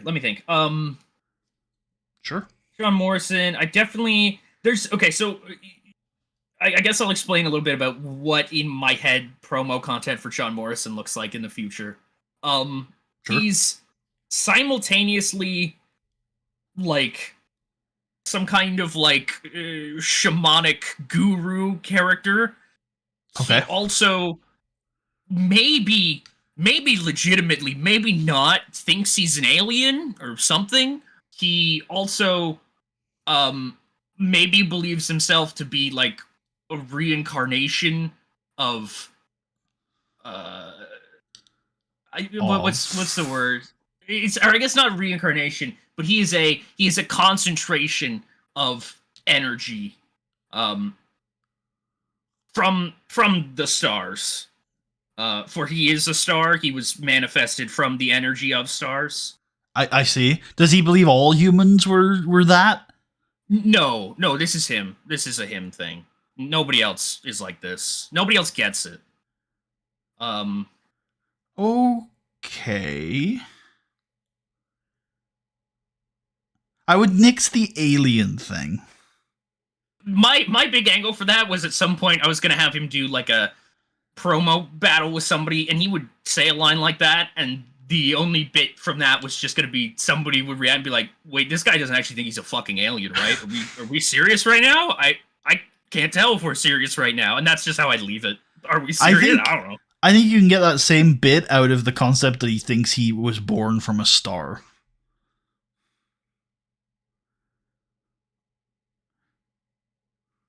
I think the alien stuff outside of that bit's kind of confusing. I agree. And unhelpful. I agree. Oh, trust me, I was aware, but I was also like, it's such a. I mean, the Starship Pain. Yeah.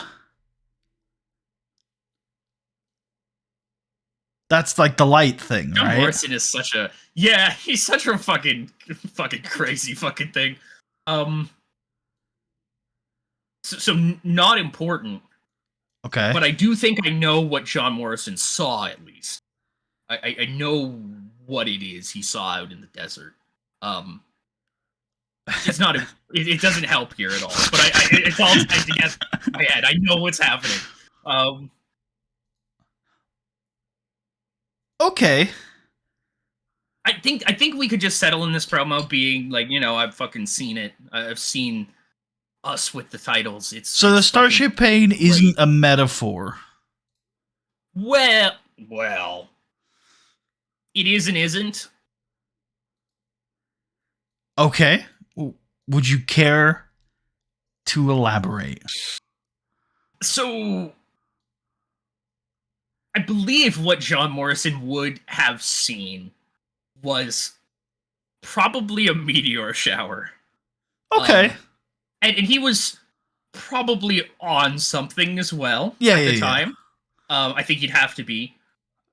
Because I do think this interaction where beings came down from the Starship Pain and spoke to him and they showed him, I think that happened as much as... Yeah. Like, I'm with you, I think. A real perceived thing for him. He's watching a meteor shower and he's there's some hallucinogenic additions to what he's seeing.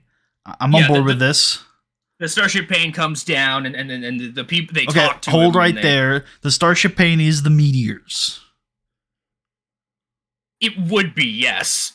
And then the people are also the meteors. Because, like... The people are nothing. This is John Morrison. This is his brain freaking out on whatever it was. So the people then in his brain came out of the meteors? Yes. Cool. I'm with you still. They showed him visions of his future, of his past, and of who he truly was, which was John Morrison. And he... Actually, hold on. So he thinks he's one of these people. He thinks he came from a meteor. That was the alien idea. That when they had shown him those things, they had not only just shown him, but they had left a part of them in him. So he wasn't an alien before. No, he became an alien. Partially. I'm getting on board. I'm getting on board. My favorite part about this is that, like, it sounds so fucking out there. And yet I have this very particularly set up in my brain how this all works, how this is a legitimate thing that I'm talking about. There are plot lines from fantasy and science fiction that that are similar to this. I can get on board. What was my other question? Okay, so Johnny Nitro, is he dead? Yes. Okay, Johnny cool. Nitro had to die for John Morrison to live. Yeah. So he had a really bad trip.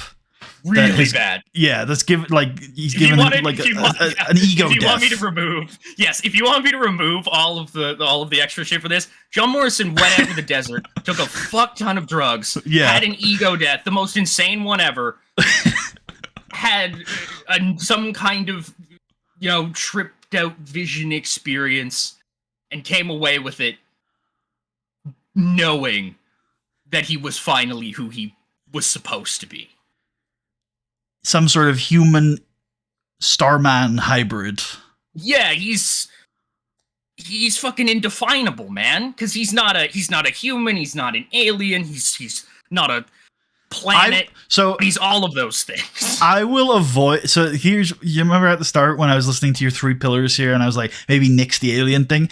I see where you're coming from now, and I think it makes sense. But I would nix the use of the word alien. I think it invokes a different perception than what you're going for. I would keep it more spiritual. Like, I get what you're saying. He is essentially an alien. He's like part of a species that comes like an extraterrestrial species. I'm with you, but I just leave the word alien. He's something else now. I think it's more spiritual than it is extraterrestrial, and I think that's how you link it in with the first part, which I think, to be clear with you, even though I like it all, I think the most workable part of this, the thing that will help us do storylines on TV the most, is this he thinks he's a guru thing.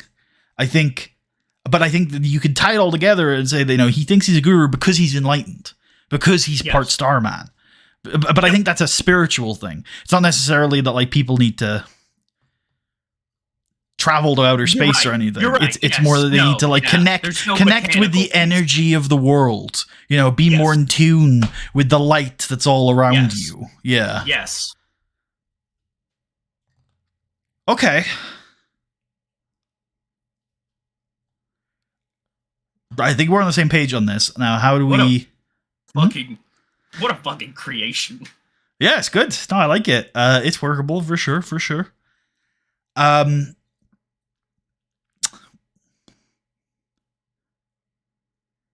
Then yes. Okay. No, I think this promo then I think it's what you pitched earlier, but I forgot this is exactly where you were going.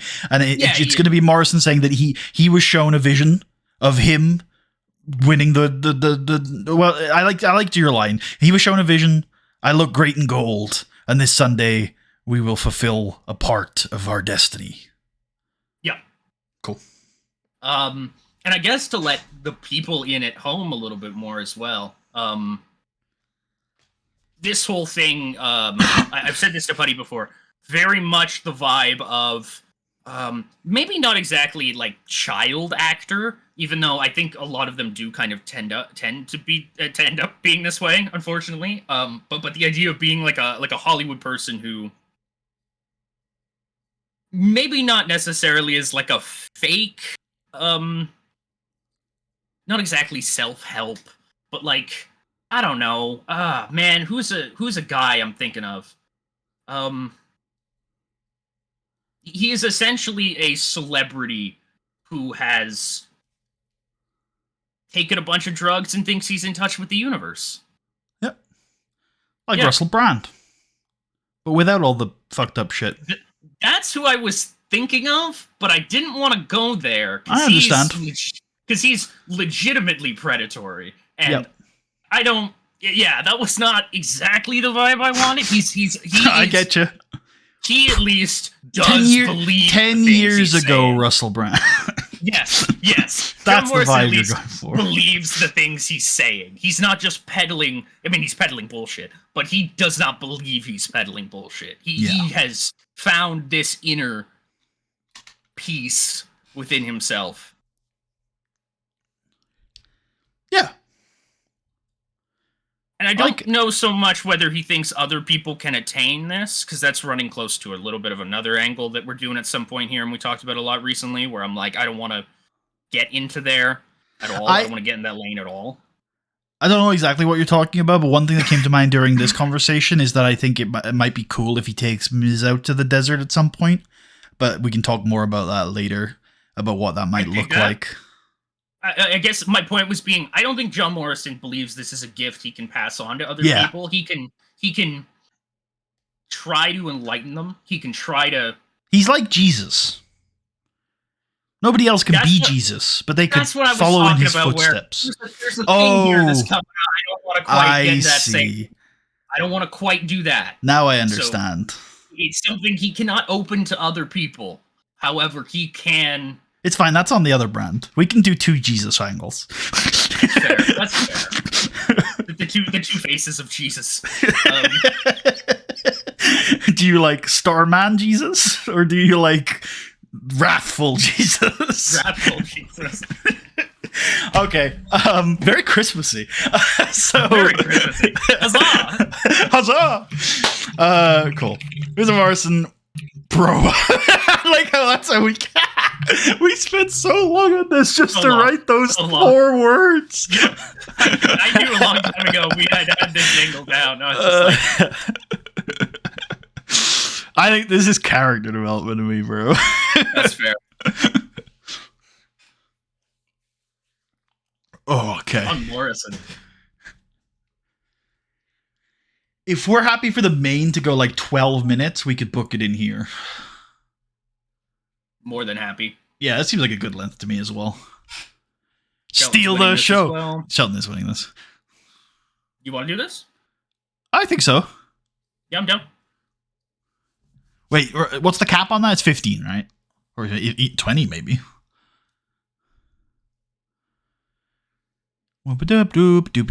Yeah, so it's all out you need to look at. There's no other cap on here. Which I think is 20. You're higher up. You missed it. Lower now? Lower? Up? There you go. Yeah. Cool. Yeah. Yeah. Good luck, lads. Good luck, gentlemen. Get John Cena out there. John Cena is going to come out of the ring. I think the locker room are already going to be there when he comes down. Yep. And he's going to get on the mic. He's going to say, well, the first person I wanted to talk about tonight is Charlie Haas. And Charlie can like step out of the crowd. And Cena will offer his hand and say, first things first, you gave me a hell of a match last week and you came real close to becoming a world champion. And I wanted to thank you for giving me that match. And do you think Charlie shakes his hand? I think so. I think a little bitterly, but yeah. Yeah. And Charlie Haas then will shake his hand and say, and there's another thing I wanted to tell you, Charlie, and that's that you're right. You were always right. There is an asterisk around this title win, and I didn't want to admit it because I haven't had the best year of my life. And I needed this. And just for a brief few weeks, I felt like everything was normal. But after last week, I stopped and I thought about what you said, and I realized that you were right. And it was wrong of me to deny what you were saying. The way I won this title wasn't right. The way I became WWE champion this time wasn't right. And I don't want people to remember me for things like that. I don't want people to remember my reigns for the way that this one started. I got myself caught in the middle of a real issue when I won this title. But that's no excuse. But what I can't do is change the past. What I can do is change the future. So, I've come to the conclusion. I don't want to be a champion who wins the title because somebody else was screwed out of it. I don't want to be a champion with an asterisk next to their reign. I want to be the best that I can be. I want to prove to everyone that I am the best in this ring, at holding this company to its highest standards. And that's what I've stood for ever since I became WWE champion for the first time. Hustle, loyalty, respect. It's more than just a slogan, it's a creed, it's a lifestyle. And not all of those things have been evident in the way I became champion. So, I'm setting out to fix it. And it started last week with you, Charlie, and we had a hell of a match. And I came out on top. And I think you were close, but I was the better man last week. And that was one step closer to proving that I deserve this title. But I've got more work to do. You know, ever since I came into this business, I've always believed in things. I've always believed in principles. I've always thought that things in this business should be done the right way. And I like to think that I did it the right way. That I worked my way up and I waited for my opportunity. But you know what? Hard work, heart, it isn't everything it doesn't get you all the way there. Somebody has to give you an opportunity. So this Sunday, in the biggest show of the year, in the main event of SummerSlam, I want to give somebody an opportunity. But more than that, I want to fight somebody who will give me a match that is worthy of the WWE Championship. I want somebody who has all the heart in the world, who's worked harder than anybody else, and who just needs that one big chance. That's why this Sunday at SummerSlam, I want to fight for the WWE Championship against you, Jeff Hardy. And then, I don't know, maybe Jeff can look surprised, nod, and then shake Cena's hand. Yeah. Cool. Anything else you would like? Anything you want to add? Change? No, I think you nailed all that stuff. Absolutely. Cool.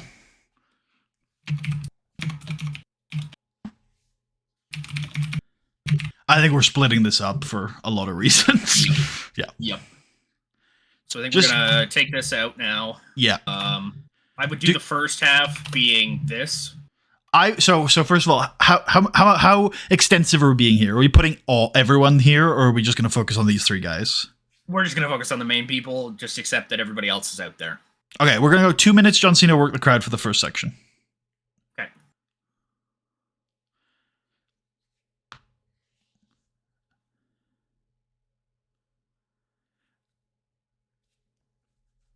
And this is him coming out with everybody already in the ring, and yeah, that's basically it. Yep. Second one is him and Charlie.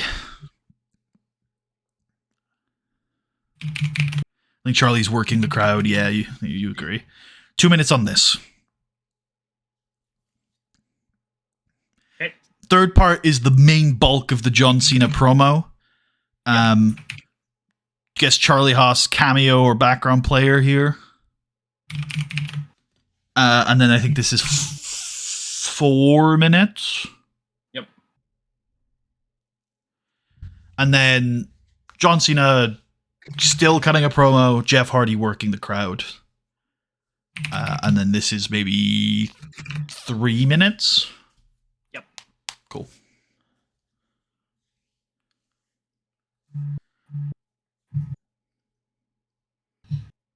Cool. Yeah. We can now add... Yeah. Go ahead. Yeah. What do you want to pitch for storyline victories? Hold on. We'll get Jeff in here first. I agree. You see, he's not in anything else. No. I was thinking like unreciprocated major success for Jeff. Sounds good to me. I just did it. Your heart's not in it. Yeah. How hot is gene splitting? Okay. First of all, I definitely want an angle idea for the Foley angle. Okay. Works. I could see that being a gamble, although we might use... So I kind of want one for the main event as well. So let's try again. Unlucky. Okay, easy. Hey! Cool. A big gamble is a little risky, but I do think that it could be seen as a big... Because we're gambling. Perfect. Whether that succeeds or fails, Tucker, is whether or not the crowd are going to be chanting for Jeff Hardy. Yep.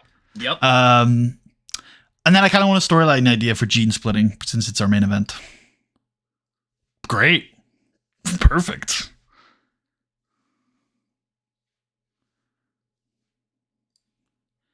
And then we have that Dolph Ziggler promo. Just make sure Shelton's off screen in it, but I think he is.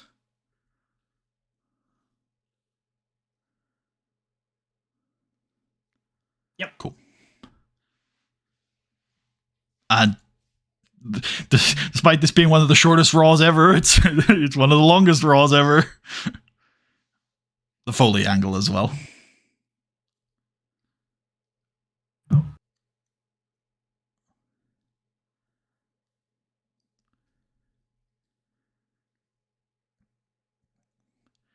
Very nice on those creative ideas. Very lucky on the Cena one.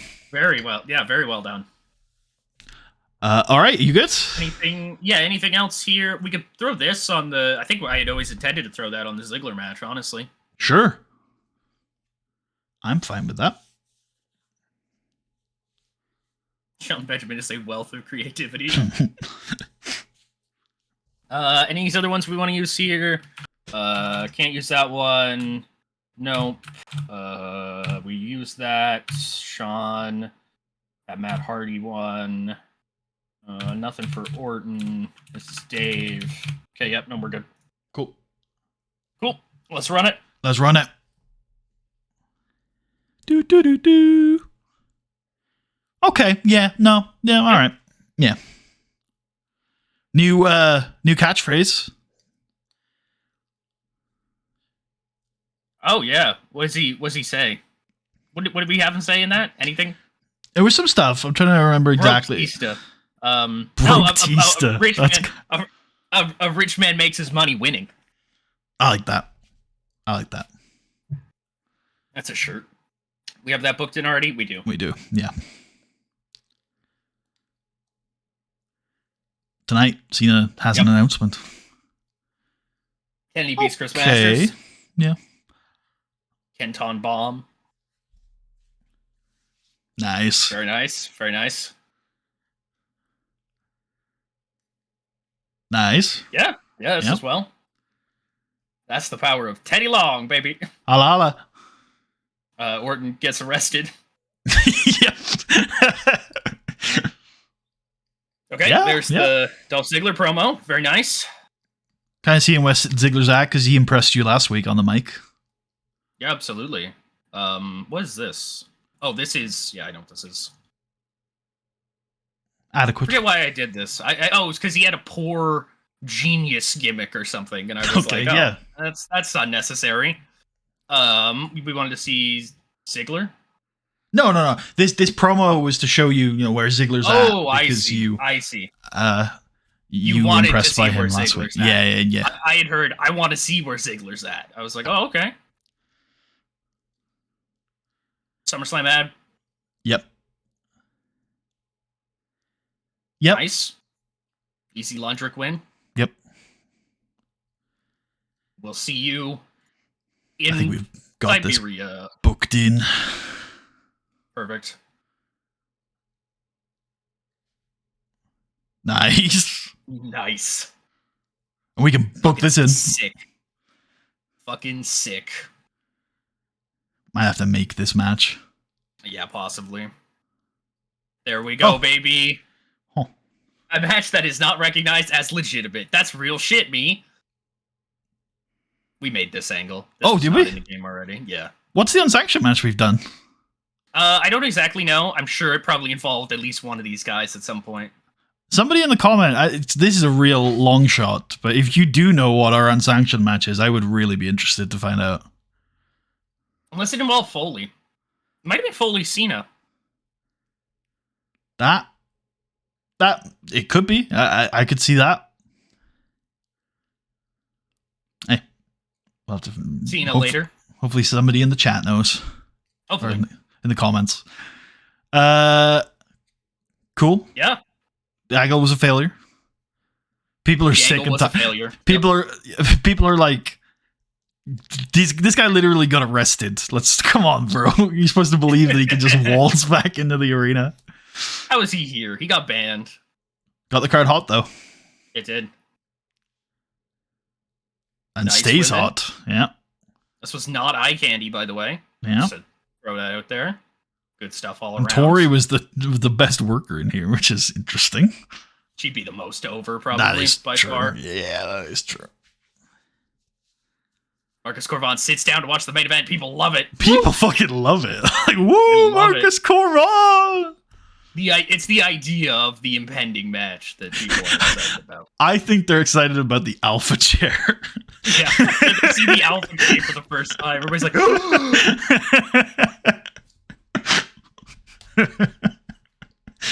this is good. Yep, John Morrison promo. Miss is also saying words at some point. I don't know what he says. But... Yeah, John, let's do it. Yeah, John, whatever the fuck you're talking about, man.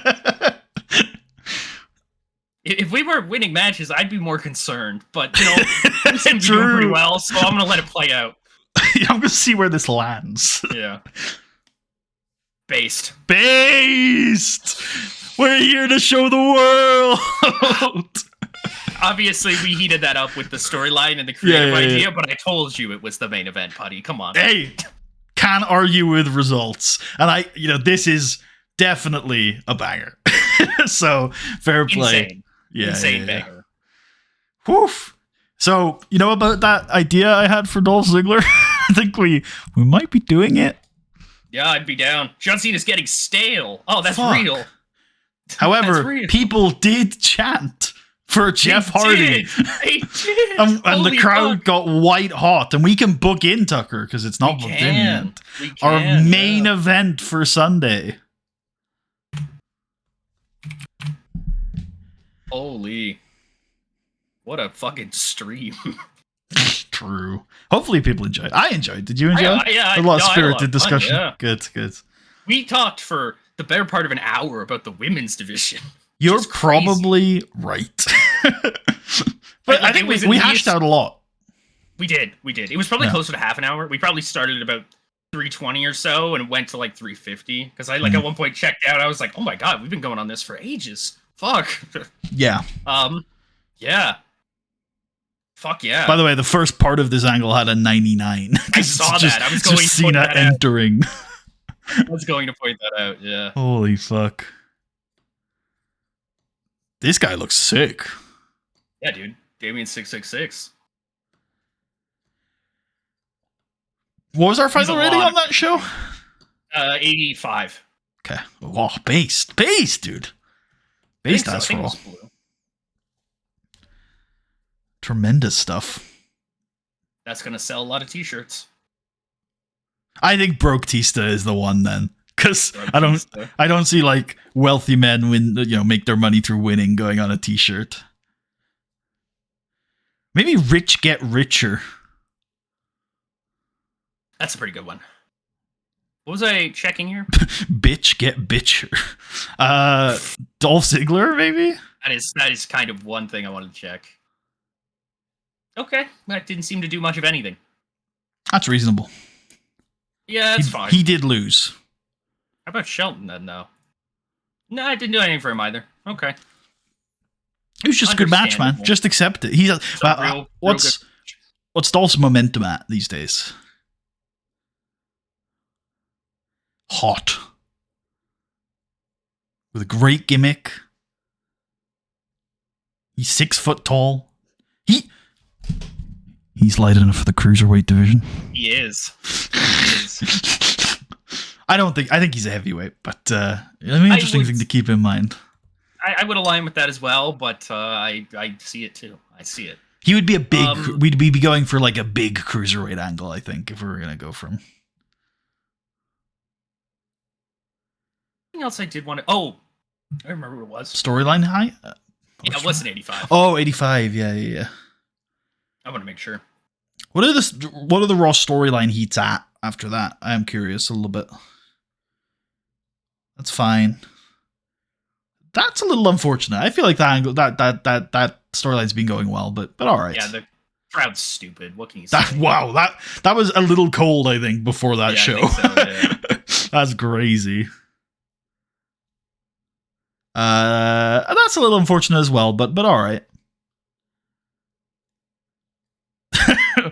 Okay, fine. Oh, I hate. What the fuck? Huh? Interesting.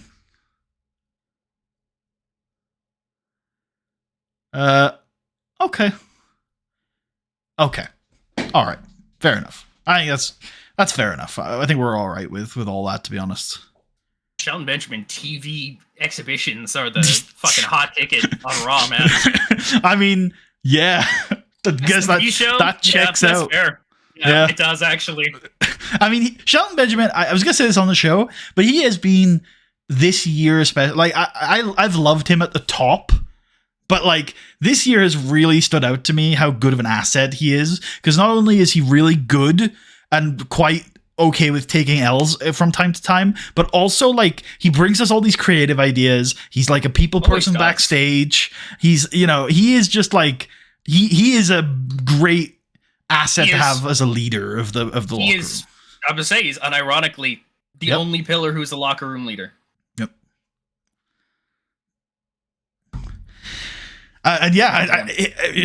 What's nice is it comes across in the game. Like, he's always bringing us ideas. He's always getting positive backstage events, and he's always just killing it. He's great, and I'm glad that, minor spoilers, there's a big role for him to play this year. So I think I love Shelton Benjamin.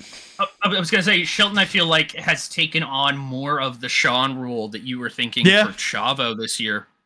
Like, I feel like Shelton has hit that lane a little bit more than Chavo has. Yeah. I think so. In some ways, I think they're both fairly similar in terms of like. I think they're both like the top like workhorse guys of their brand. And Shelton's a bit more of like an IRL asset because he is so creative and so good backstage, whereas Chavo, I can't even remember a time he's had a locker room incident or a creative idea. He just keeps to himself, right? Never. Yeah, I think so. He must have, what personalities do you have? Driven? Oh, he literally would then. Yeah. He just head down, do the job. Do his job. He's really good at that job. He's a better wrestler than Shelton, I think, although some might debate it, but he's had some bangers this year as well. He's an all-star guy, but Shelton's, he's got that non-work assets to him as well, which has been good. Shelton. Yeah, it's weird that Shelton became such a good promo because these are not necessarily. Yep. Jesus Christ, though, I don't know. You were just saying. Fuck. Yeah. When I say I'm talking about like their resume more than like their stats. Yeah, because but Shelton. I mean, because also with Shelton, I almost always think back to that Great American Bash match with Randy that didn't do so well. And I'm like, you let me down a little bit, Shelton. Whereas with Chavo, I feel like almost any time he's in a big spot, he fucking kills it. Fair. That's fair. Yeah. Not that I don't hold it really against Shelton. I still think he's like the best worker on Raw, basically. So yeah, I don't necessarily hold it against him or anything, but he's probably, he's not Chavo Guerrero. I mean, probably Cena could have done it, but I feel like he's the only guy who's getting a 91 out of Dolph Ziggler at this point. On Raw, you're probably right. Yeah. Like, he's not doing that with Dave. He's not doing that with Orton. He's definitely not doing that with Edge, who apparently sucks according to this game. But might do it with Orton actually. I guess we might find that out.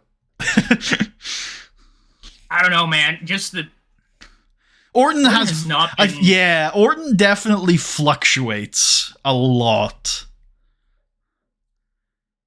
Just weird. He's got 98 consistency. The fucker.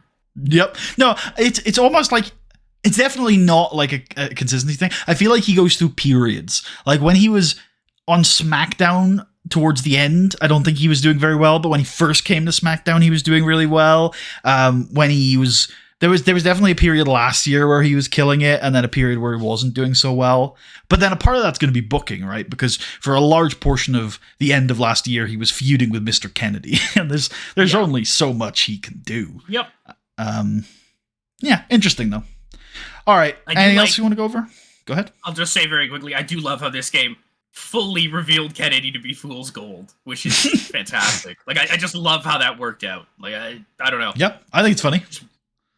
Yeah, I guess funny would be the right word. Like, I every time anything with him, it's always a little bit lower than I'd expect. And it's like, yep, that's fair. That's who he is. Like, I enjoy I was a little worried about Kennedy at the start of the season because he was kind of drifting, but the Kennedy feud and this Amy Weber thing, I think he's found a really nice like niche for himself post world title. Yeah, the Cena feud there, yeah. Yeah. Now that you mention, I mean, I didn't remember it, which says something. But now that you've mentioned, which one were you referring to then with the Kennedy feud? Oh, sorry, Dreamer. Oh, you're good. Oh yeah, that was a good one. Yeah. But now you mentioned the Cena feud, there's some good stuff in there. In terms of like the actual content of it, I would probably tend to agree with you then. Yeah, the Dreamer thing was because it didn't have like or I guess I didn't have the belt attached either.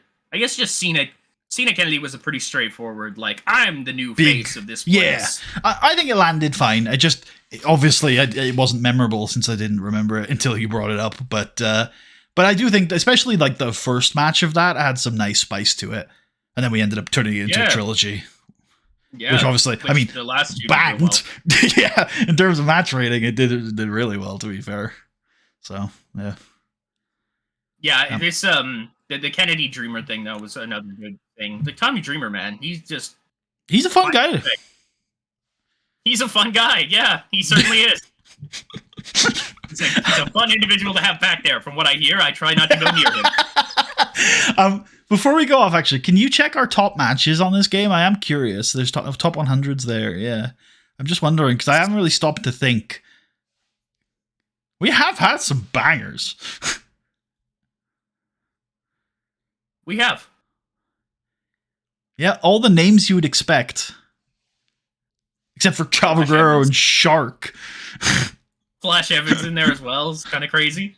Against Alan Jones. That's a funny one to stand alone. Yeah. Because I think it's both of their only appearances on this list is against each other. Yep. Lashley Chavo. That was the rematch. Yes. Yeah.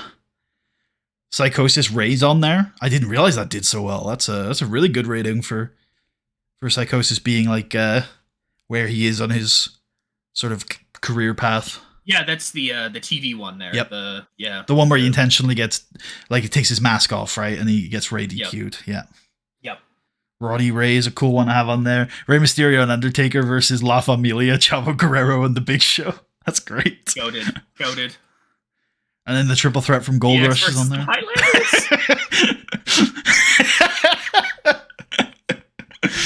Oh, that's great. Being directly overboard in Nobunaga that's strong in Helms is really funny to me. Also, the Lundrick Hardy Boys match that we like to do every now and then. I might say we literally pedal this out like once every 6 months. Like, let them do the flips. Yeah, exactly. Honestly, it was because the second time around when we did it at the SummerSlam last year, I kind of totally forgot we even did it in the first place. By the time we got to that, I was like, oh yeah, I guess it's just a thing that we do every once in a while. I remember one of them, you being like, oh, I want to do this. And then I was like, we've already done it. And you were like, no. And I was like, yes. No, I refuse. I would remember that, I would have likely said. All right, let's get out of here. Good Raw. Good process. Let's... yeah, good stuff. Yeah. All right. Thank you all for watching. Hope you all enjoyed. The 2 hours and 15 minutes. That must be the longest Raw we've ever put. Thank you all for watching. Hope you all enjoyed. We'll see you guys next time for SmackDown. And then after that, it's SummerSlam. Peace out.